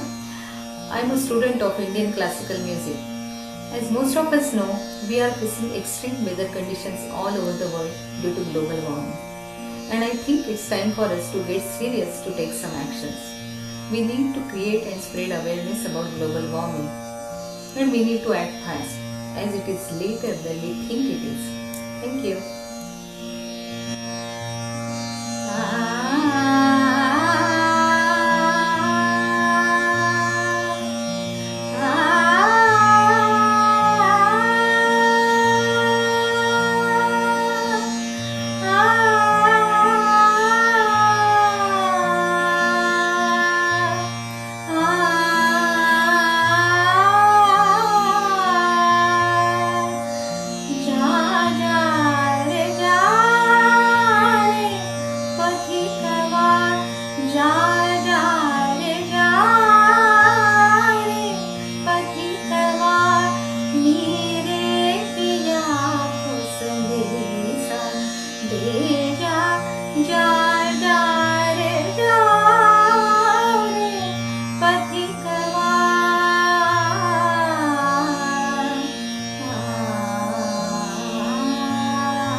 The Hindustani afternoon raga Multani, sung by Madhuri Kulkarni. Up next, Meena Cho, a Korean-born pianist and composer, with a short improvisation.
Hi, my name is Meena Cho. I'm from Korea and I live in Somerville. The tune I was playing was kind of describing 4 seasons that we have. In 2006, I came to Boston to study, and it was in January. It was very cold winter, a lot of snows and winds, and it was very cold. And it was about March and April that I fell in love with the beautiful weather of spring in Boston. These days I feel a little bit sad because there are not a lot of time that I can enjoy spring. It's the weather is becoming extreme, and I think we really don't have these 4 beautiful seasons that we can enjoy.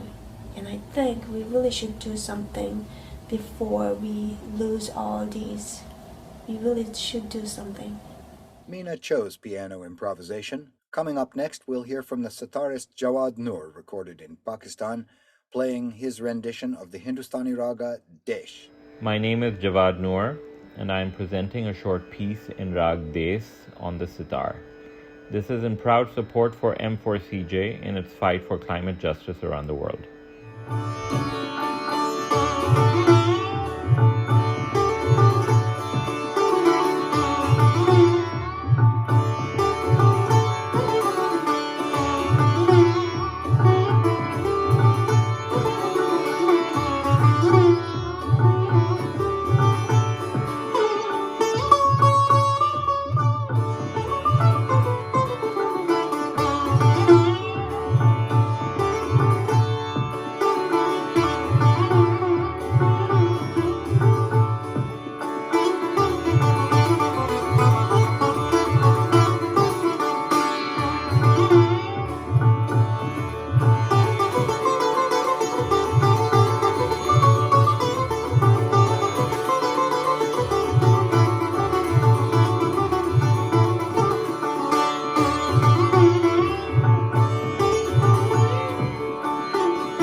Noor playing Raga Desh on the sitar.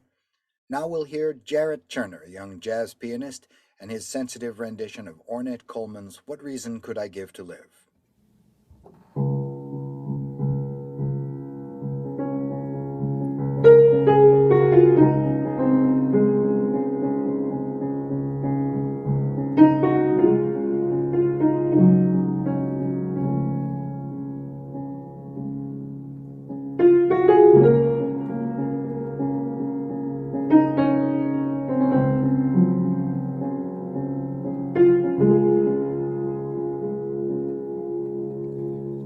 Hi, my name is Jared Turner. I'm a pianist from Brooklyn, New York, and I wanted to take a moment to raise awareness about climate change.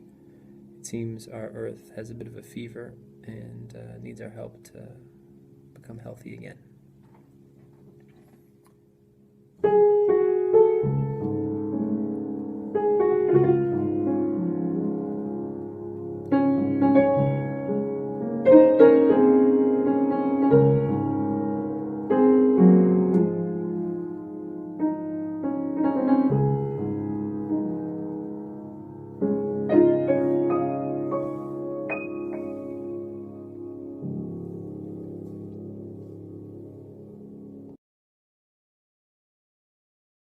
Jarrett Turner on the piano. Now we'll turn to Mitali Banerjee Bhaumik and her rendition of the Hindustani springtime raga Basant Bahar.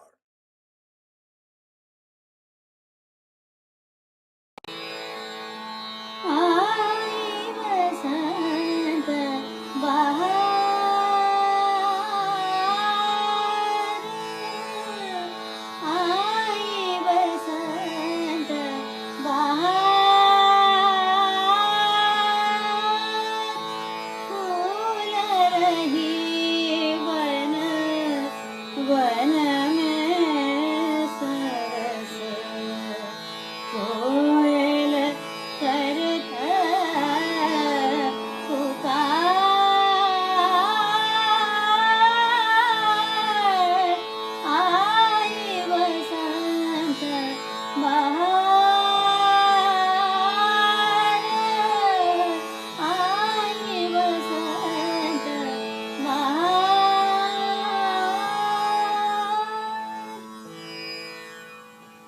Hello, my name is Mitali Banerjee Bhaumik. I'm a vocal musician in Hindustani style. It is our duty and responsibility to protect our Mother Earth so that we and our next generation can live a healthy and happy life. Mother Earth needs our help, so please think about it. Mitali Banerjee Bhaumik's rendition of the Hindustani raga Basant Bahar, meant for the springtime. This is Warren Senders from Music for Climate Justice. Thank you for listening. Hi, I'm Warren Senders, and this is M4CJ Music for Climate Justice, streaming music, dance, and conversations about climate from Glasgow, COP26. In this segment, elephants, specifically the Thai Elephant Orchestra, which was founded several decades ago by Dave Soldier and Richard Lair. I reached out to Dave Soldier and asked him to tell us about the Thai Elephant Orchestra. What follows is his own statement, along with some film shot by the cinematographer Paul Spurrier in Thailand.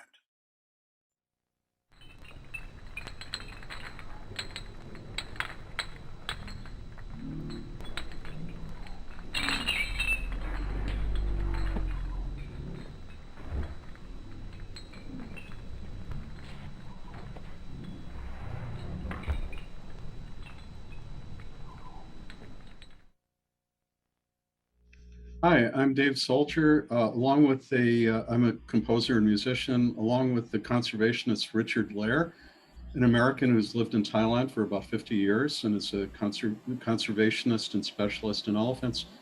We founded the Thai Elephant Orchestra, the largest orchestra by weight. It has started with about 4 to 6 elephants, went up to about 14 elephants. These are all elephants who are ex-logging elephants or descendants of those logging elephants. They're all domesticated who live in northern Thailand at the first conservation center for Asian elephants, which is the Elephant Conservation Center near Lampang, not far from Chiang Mai. So if you're in northern Thailand, definitely go and visit them. Since the founding of that center, which is owned by the Forest Service of the Thai government, there have been about 100 private places for domesticated elephants that have opened up over the past 20 years.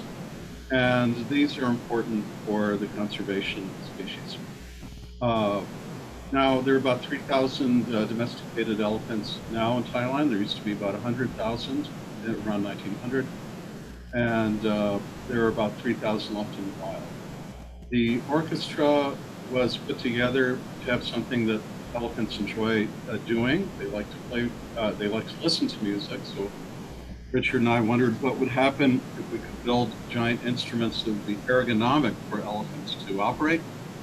And it's also been done as a way to raise the consciousness, if you will, of the people in Thailand and Southeast Asia to know more about the state of the elephants, who are essentially their national animal, and to some extent to bring in tourist money. The music is in part based on religious music, the ancient religions of northern Thailand, and also Buddhism.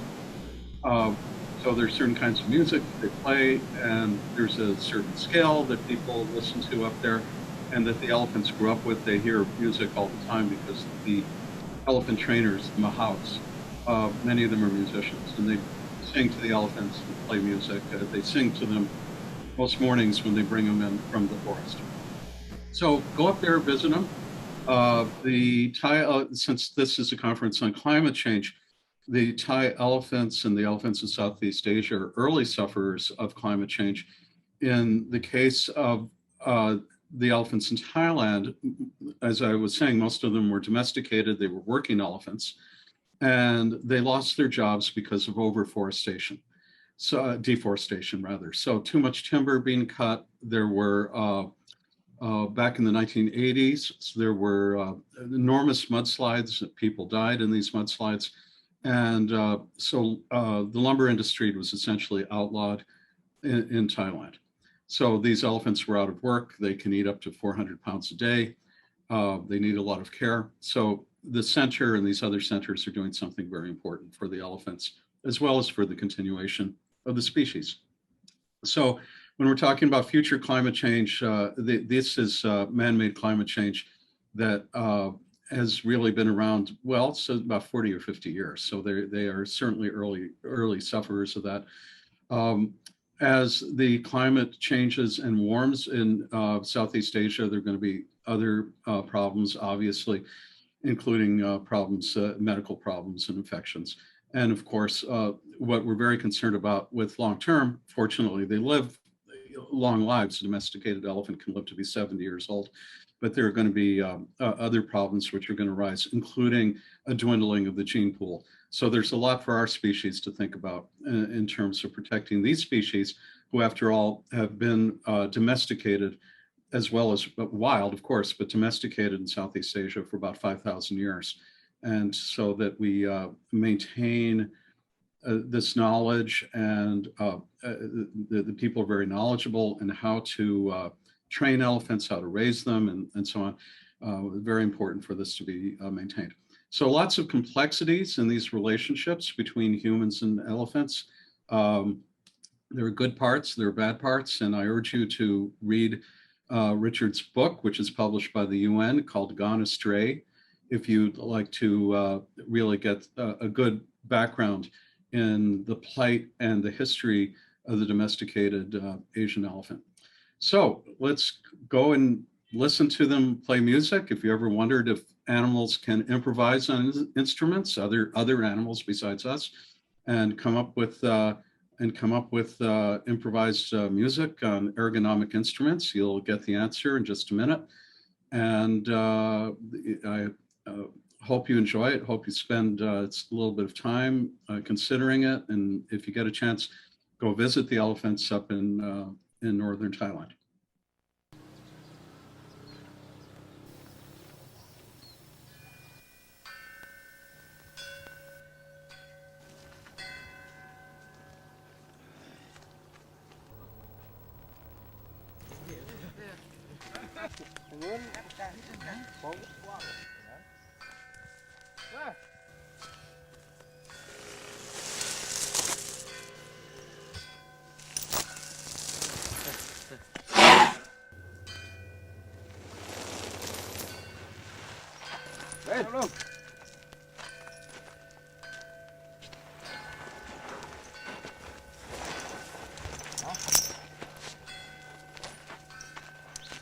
I mean, really, what is better or worse for an elephant?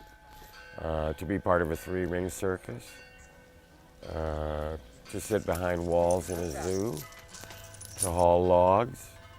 To transport goods over mountains? To paint pictures? To make music? I mean, none of these things are things that they would do in nature.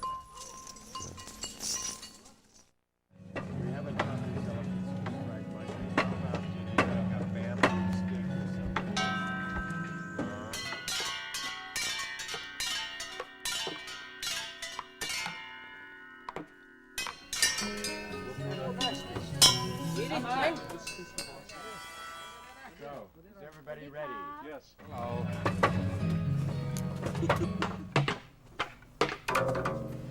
Stop. Down, down. Down. Down, down.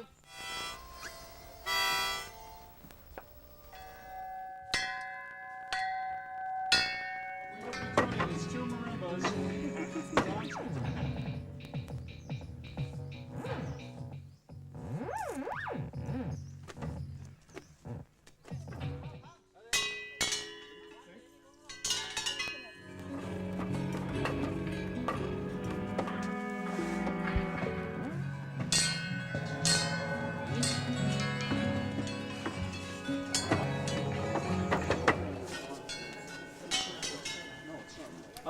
Voilà.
As for the elephants, I can say without a doubt that we have the best fed, healthiest elephants in all of Thailand.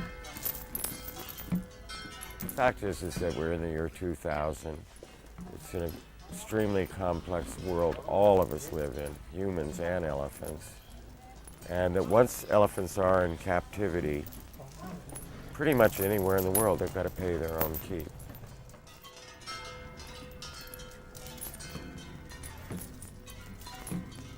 What I would like to see at the center as an idealist is every one of them released back into the forest.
I'd like to thank Paul Spurrier, Richard Lair, and Dave Soldier for letting Music for Climate Justice use this extraordinary film of the Thai Elephant Orchestra.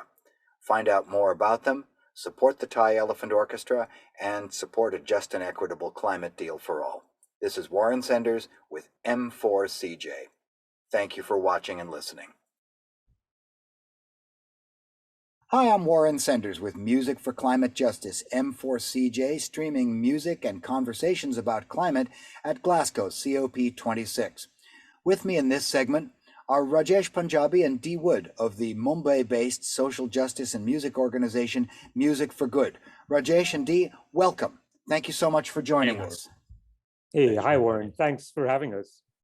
So tell me something about Music for Good, how you got started, what you do, and how you go about doing it. So Music for Good, we got started with something called the Bombay Jazz Club, where we did essentially live events. And we always, had that, we wanted to have something for, a greater purpose going as far as, all our music initiatives were concerned.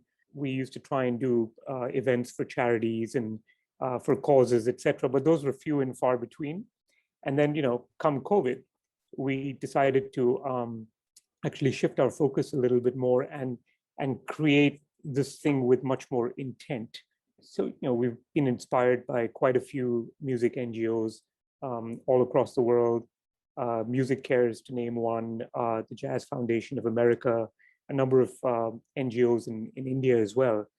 We had a few ideas of things we wanted to do, including, focus a little bit more on education, what we call music for a cause in our set of things that we do. So that's how it came to be. And Dee, why don't you share your perspective of how that happened? It really grew out of working to create an independent music scene that didn't have its roots in local politics. So we started this performing arts center thanks to the beneficence of Subhash Ghai, who gave us his old office in Bandra to convert into a performing arts center.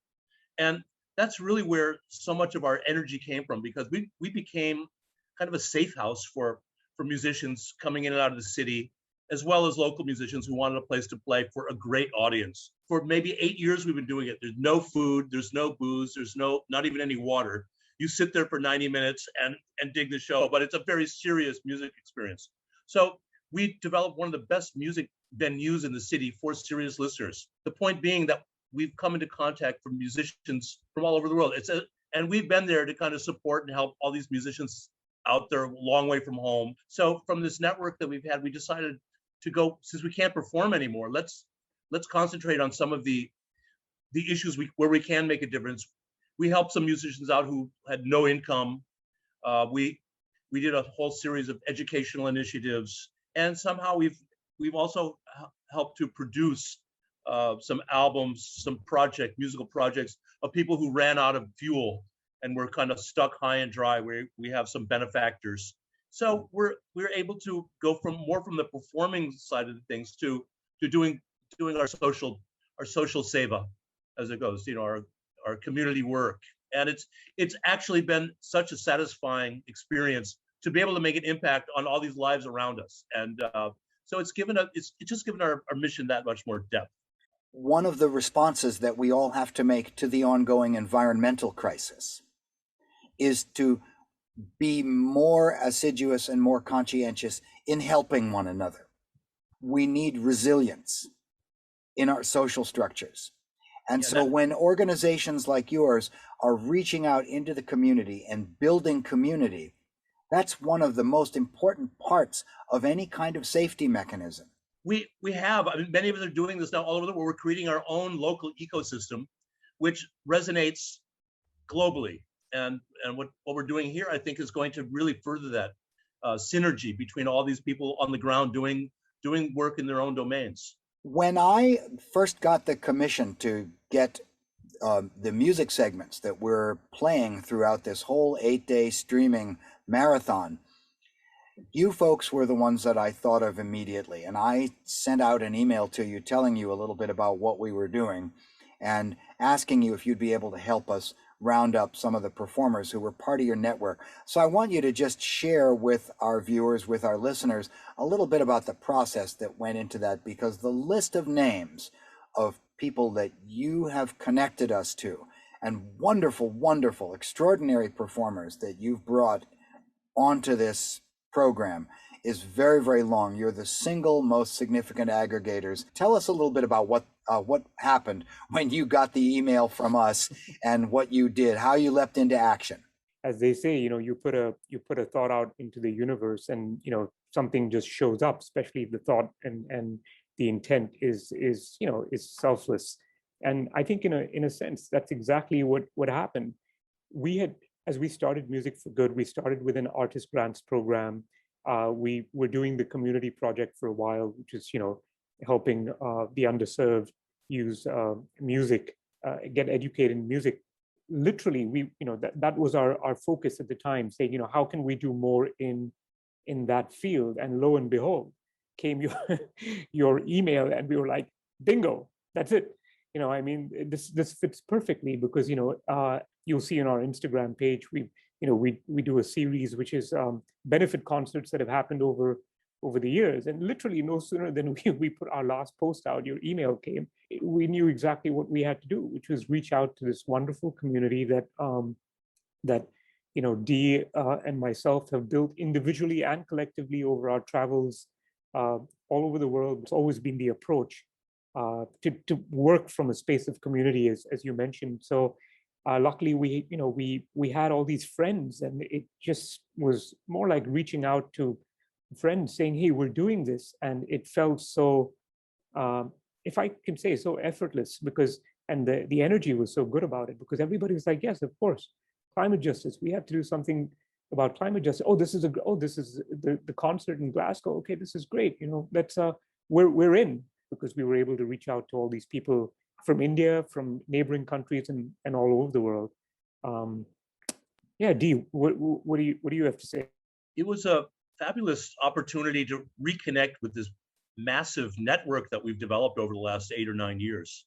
It was magnificent to behold all these people that we've met over the years and to feel their energy. I mean, there's so much going on in the grassroots of this planet, and this really gave us an opportunity to really appreciate the vitality of what's going on the ground, and hopefully this energy can be used as a transformative force, because we need that. We really need this message to hit home at the most fundamental level globally.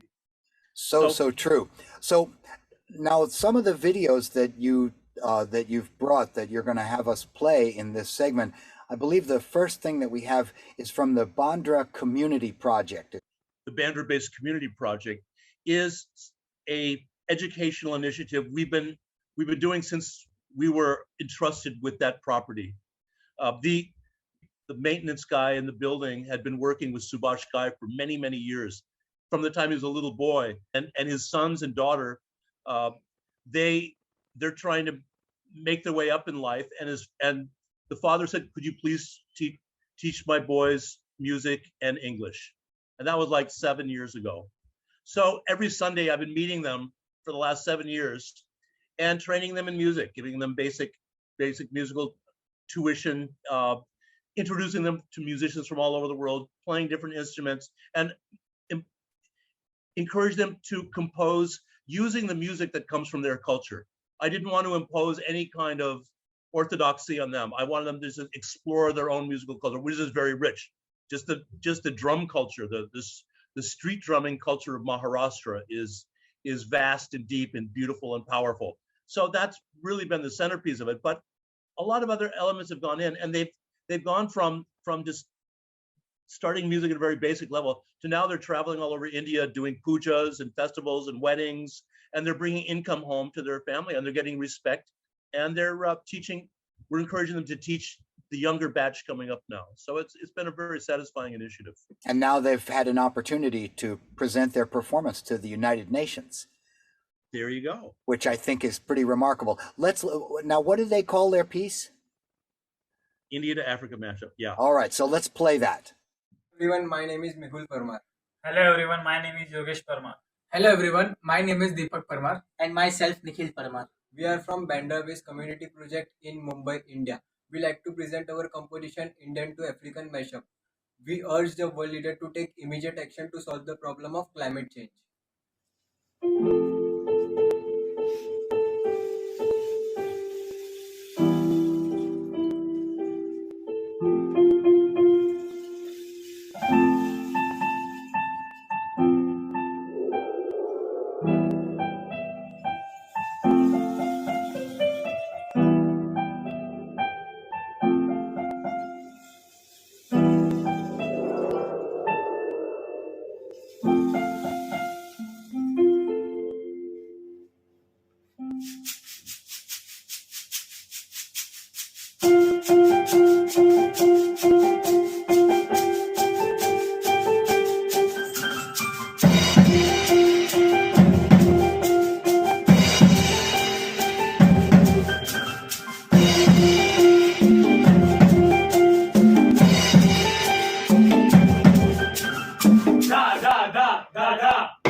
was India to Africa mashup by the Bandra Community Project, and you were telling us a little bit about that.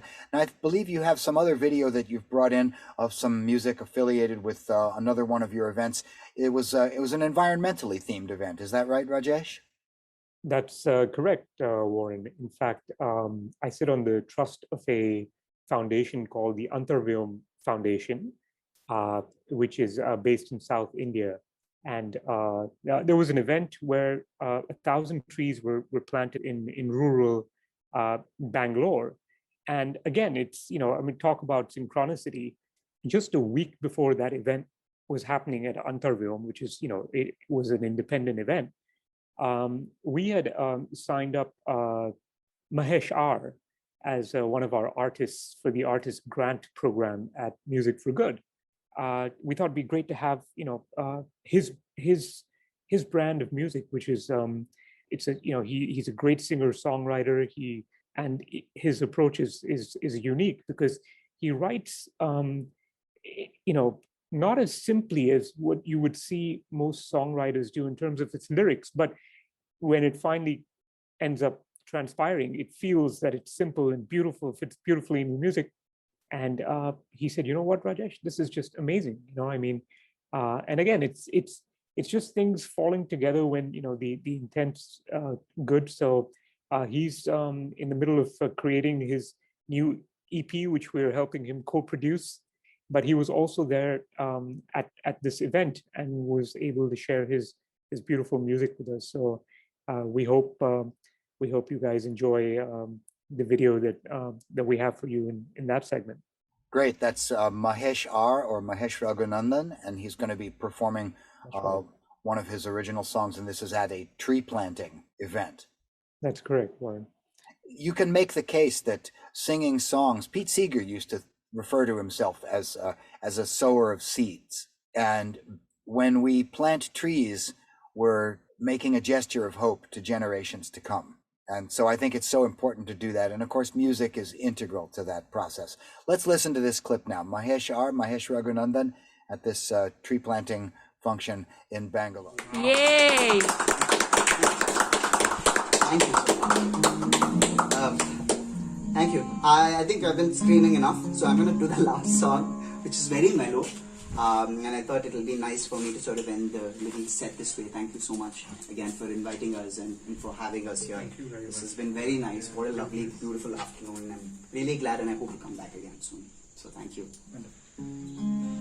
So this is, the song is called Sleep, and it's got a special story.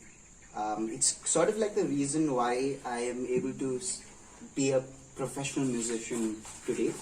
I started out doing music in 2011, and I've been, being an independent musician, I'm sure Guruji would know, is quite a challenge. And you keep trying and you keep trying and you keep trying, and then beautiful people like Rajesh come in and help you out a little bit, but you keep trying. And this song in particular, I wrote it for, I deal with clinical depression, and so a lot of my younger times was me, trying to understand why I do these things that I do not have control over, and these negative things, these triggers and whatnot. And I used to write a lot of depressing songs back then, and that was a lot of my expression when I was younger. And to a very good friend of mine, her sister had a baby, and I randomly received the picture of the newborn baby from the hospital that day on my phone. And for some reason, I looked at the picture and I just started crying and I started wailing, and I still don't know why I was doing that at that time. It did not come from a narrative. There was this experiential outpouring that came about, and I remember sitting on the stairs that day and writing this song, a lullaby for this baby, because it helped me bring calm. That crying and the emotional outpouring gave me so much peace that years of sleep didn't really give me. And so the song is called Sleep, and the reason why it's an important song in my story is because I performed this song at a friend's place for for a birthday party, and just a similar crowd, just a handful of people who joined, and someone decided to record this song, me performing this song on the phone in 2015, and put it up on Facebook. And for some reason, it just, a lot of people started sharing it, and a lot of people started finding out about me, and whatever journey that I've got is sort of like a credit to this piece of sound, I guess. And so I'm grateful. So I'm glad I'm ending set today with Sleep, and it goes like this.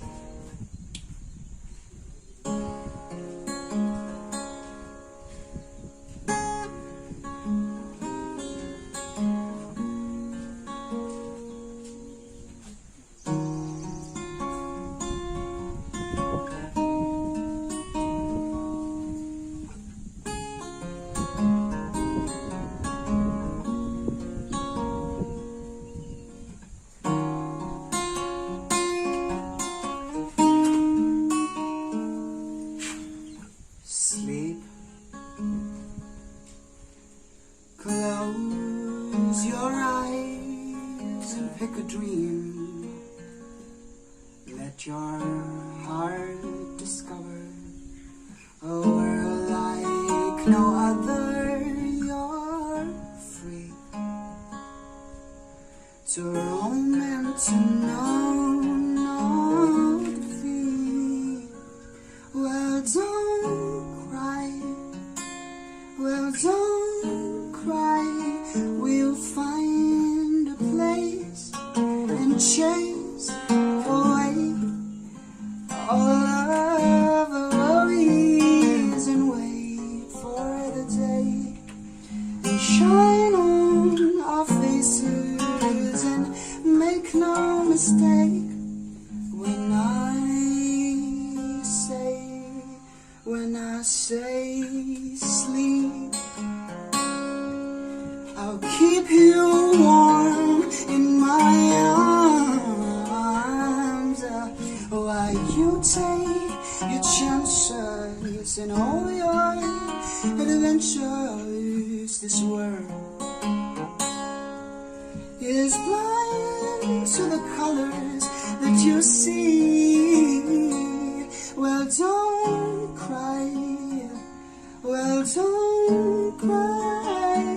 We'll find a place and chase away all of the worries and wait for the day and shine on our faces and make no mistake when I say sleep.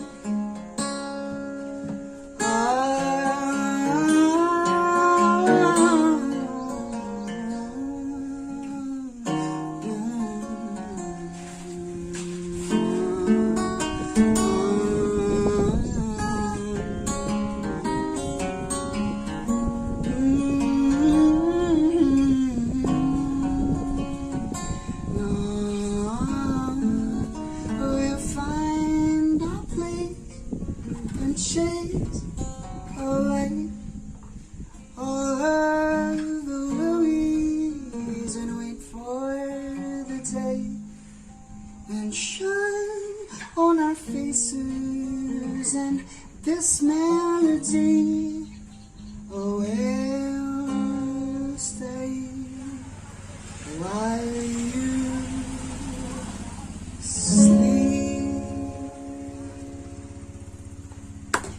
Woo! Thank you so much. Thank you for the opportunity. Cheers. Thank you. Mahesh Raghunandan, Mahesh R, performing at a tree planting ceremony outside of Bangalore for the Mumbai-based music and social justice organization Music for Good. And with me here today, Rajesh Punjabi and Dee Wood from Music for Good. So 2 questions now. What's in the future for Music for Good? What do you have planned coming up? And now you've got the mic, you've got the ear, you've got the eye of the delegates and attendees at Glasgow at COP26 and the people who are watching this streaming all over the world. What do you have to say to them? Over to you. Well, Warren, you used the word resilience earlier on and adaptability. There's a new chapter being born in our in our society.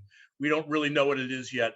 So I think in terms of going ahead is to be resilient, flexible, adaptable, like exactly what we have to do to face the climate crisis. We have to be alert to any opportunities or liabilities that may be coming our way.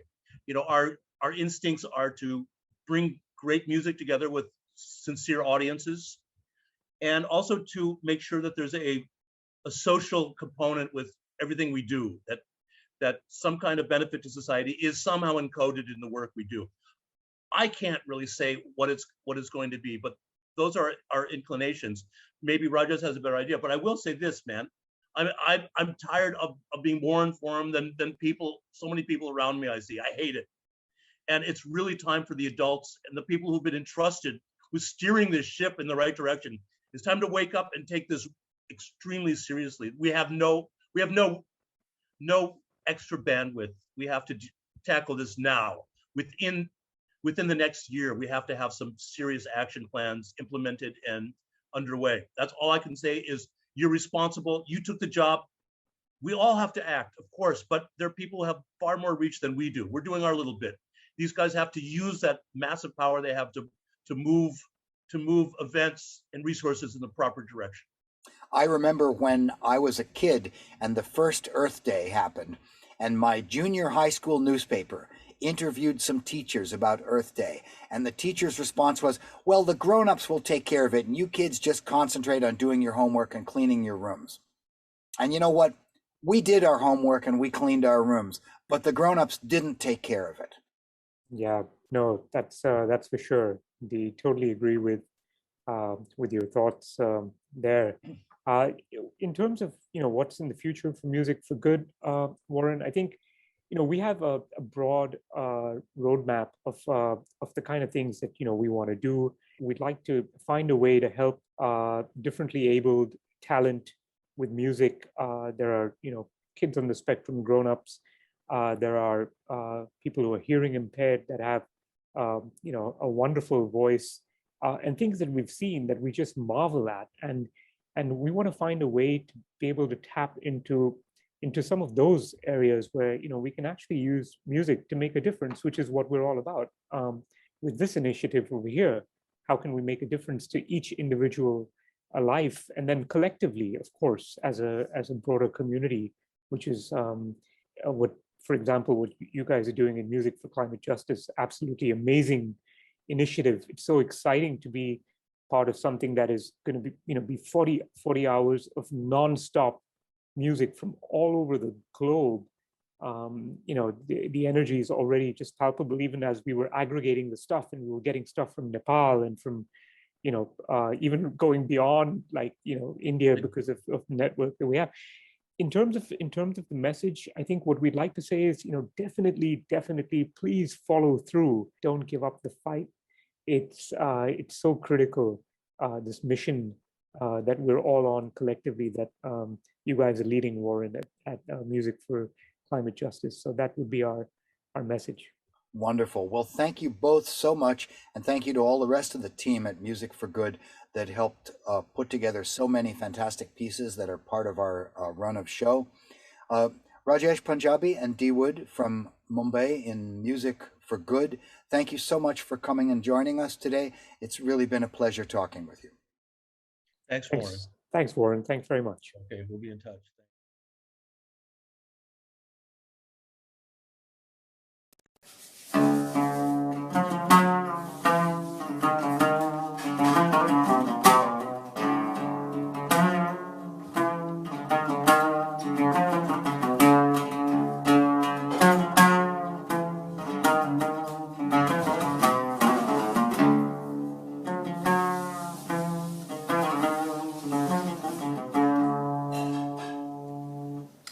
My name is Claude Palmer from Berkeley, California.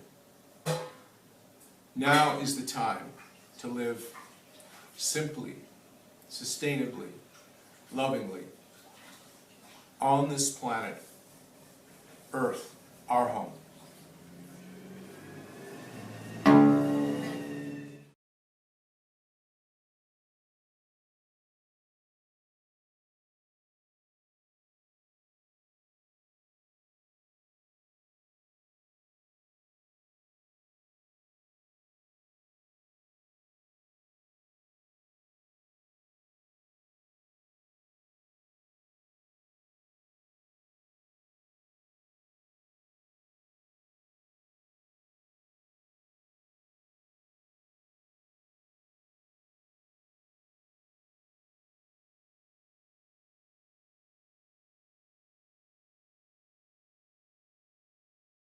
Hi, I'm Warren Senders with Music for Climate Justice, M4CJ. I reached out to Fridays for Future organizations all over the world. I got a response from a young woman in Burkina Faso, Flora Pare.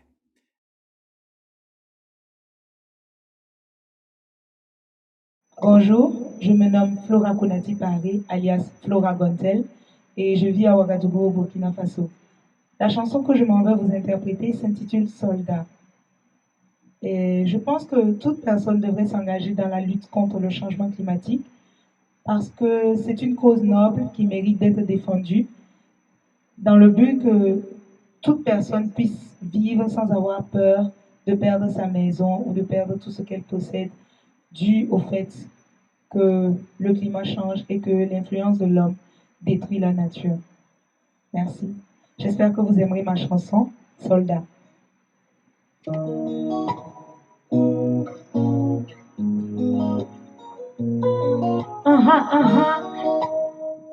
Don't tell them. Mène ton combat à la loyale. Tu bosseras comme un esclave pour manger à la table royale. Dans ta quête, reste légal. Ta détermination demeure ton arme pour vaincre le mal.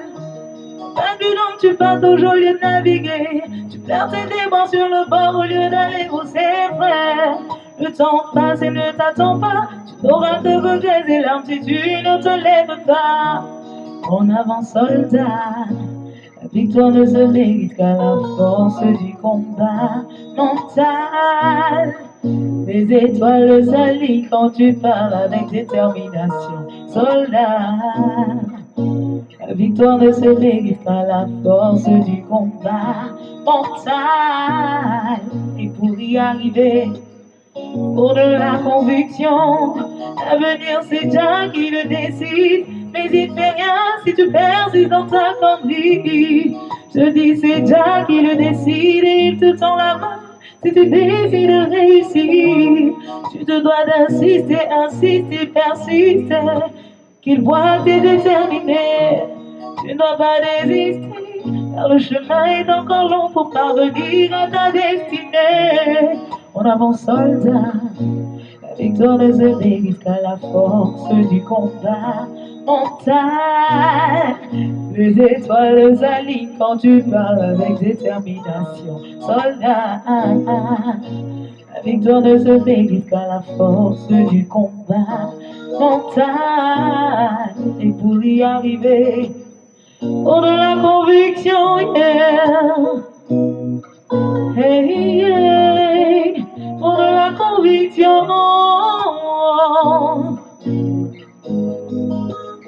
Pour de la conviction. Oh, yeah. Hey, yeah. Pour de la conviction.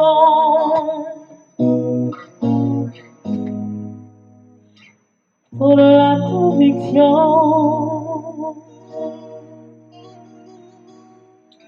Merci. I'm Warren Senders for M4CJ, and that was Flora Pare from Burkina Faso. In 2014, I organized a video project called The Climate Message. I asked performers from all over the world to contribute short musical interludes along with a little bit of spoken material about climate change. Many of the videos that we're showing this week come from that 2014 project. The next one we're going to hear is from a hurdy-gurdy player in Italy, Igor Ferro.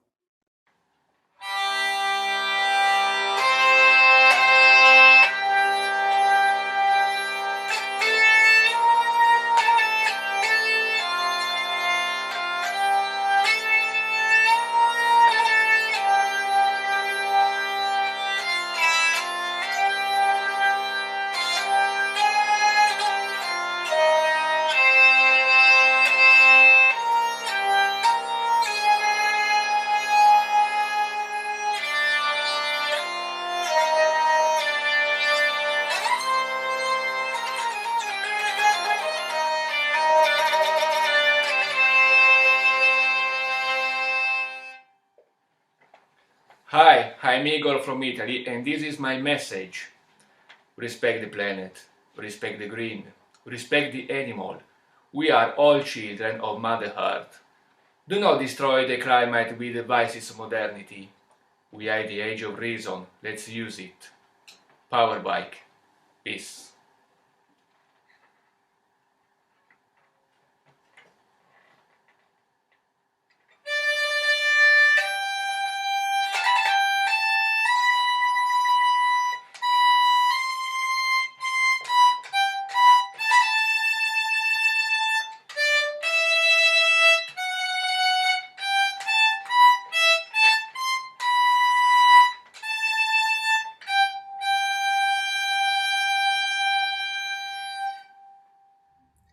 You were just listening to Igor Ferro from Italy playing on his hurdy-gurdy. We'll move from Italy to Bremen, Germany, and hear the Romanian accordion player Victor Dumitraș, recorded again in 2014 as part of the Climate Message Project.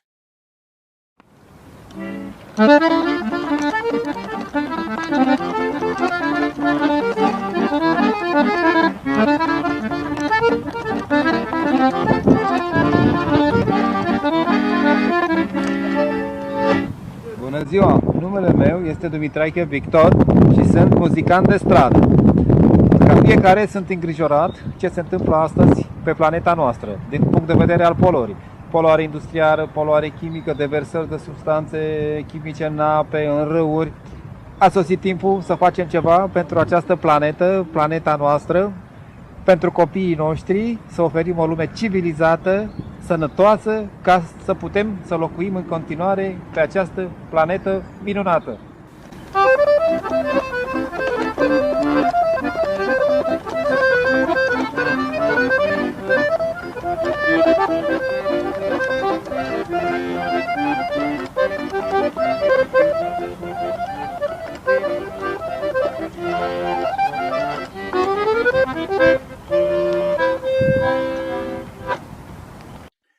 That was Victor Dumitraș, a Romanian accordion player.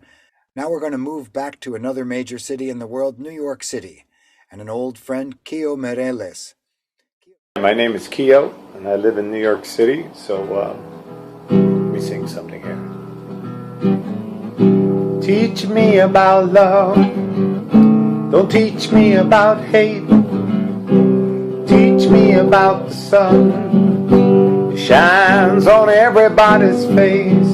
Teach me to heal the wrongs in my life, so I can feel the truth of love shine in my heart. Climate change, it's a big danger to us all. Please take a moment to explore this fact about your world and its many problems. The world is irreparable, but it can only be repaired by you, by us. We shouldn't have to wait for something bad to happen before we decide to do anything, because then it can be too late. So please reach out for the truth and decide for yourself what's right and what's wrong. Peace. Teach me about love, don't teach me about hate.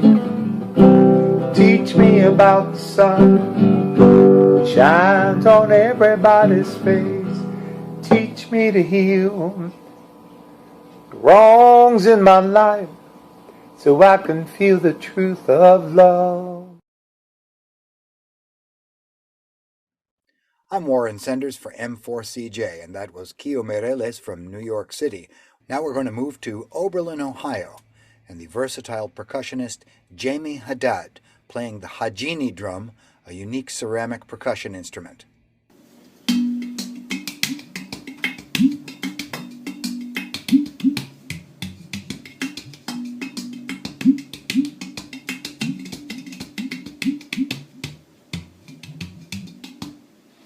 Hello, my name is Jamie Haddad, and I'd like to talk to you really quickly about the climate project. It's a concern of ours in northeastern Ohio because of the Great Lakes. Please go to the site and you can get more information about it. It's the right thing to do because we can't really slow it down unless everybody jumps on big time, and even then it's like a little suspect. Let's play a little bit while we can. That was Jamie Haddad playing the Hajini drum. Next up, we have an unusual contribution from Joelle Simone Wagner, who plays bassoon electronically modified to create a startling soundscape that sounds a little bit like whales in action. Her brief message is delivered in Afrikaans, but her solo was made in Boston.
Mijn naam is Joelle Wagner. Ik met de wanderingskik. Moenie spoel dit wel eens erbij.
That was Joelle Simone Wagner playing electronically modified bassoon. Next up, we'll hear Pilar Zorro on violin and Nicolas Castañeda on harp, playing a traditional melody from Bogota, Colombia.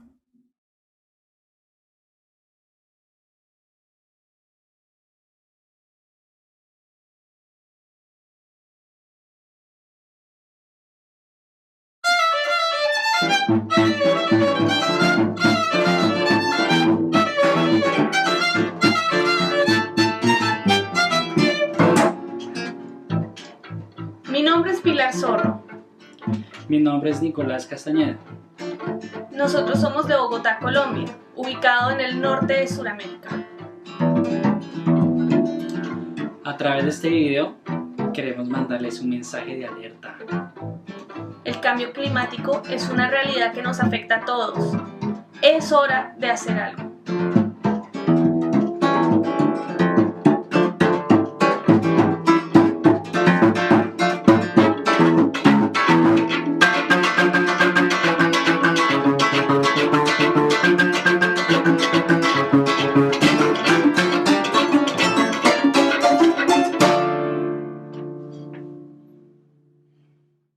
That was Pilar Zorro and Nicolas Castañeda performing a traditional melody from Bogota, Colombia. Next we have Mike Rivard performing on Moroccan Sintir, Requiem for Roberto. Hi, my name is Mike Rivard, and in this video I play the Moroccan Sintir in a piece called Requiem for Roberto, dedicated to my friend Roberto Cassan. Climate change is real, it's threatening the future of our planet, and we need to take meaningful action immediately. Thank you.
That was Mike Rivard, a bassist and synth player. Next up is David Hornung, who's perhaps better known as a visual artist, but who loves to play the accordion for family and friends and compose tunes. He's offering us Catskill Mountain Air. Hi, my name is David Hornung, and I live in the Hudson Valley of New York. And I'd like to do a tune that I wrote many years ago called Catskill Mountain Air. I just want to urge you to support the struggle for our natural environment and for the planet in general. I think time is running out. Catskill Mountain Air.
That was visual artist and accordionist David Hornung offering Catskill Mountain Air. I'm Warren Senders, and this is M4CJ. Finally, today on our grab bag of music for this segment, we have Sam Bennett, an American musician now living in Tokyo, who offers us his own unique take on the old folk song John Henry.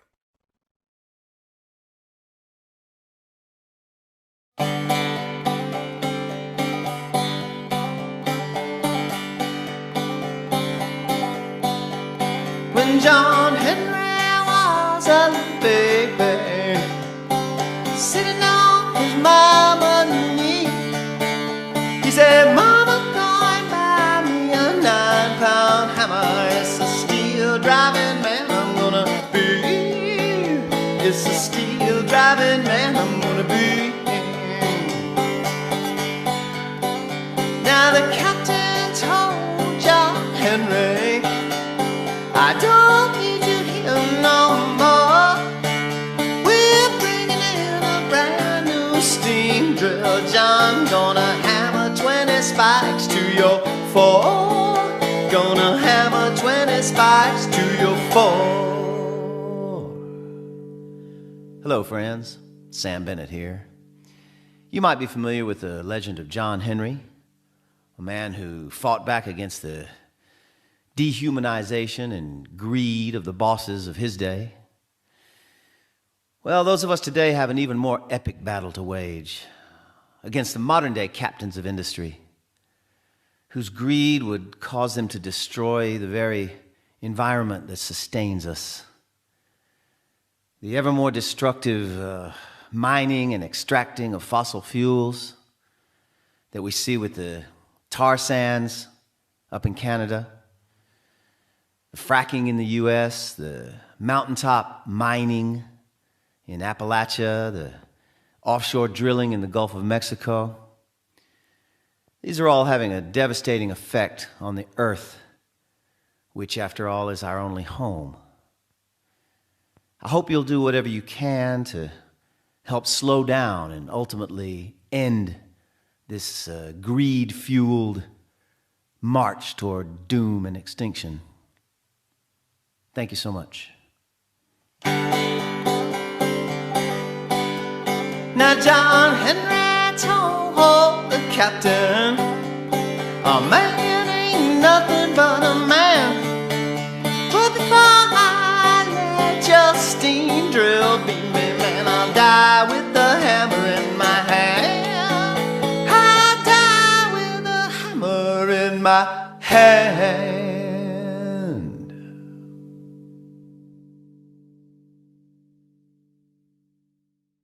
That was Sam Bennett with his version of John Henry, the old American folk song. This is Warren Senders for M4CJ. Thank you for listening.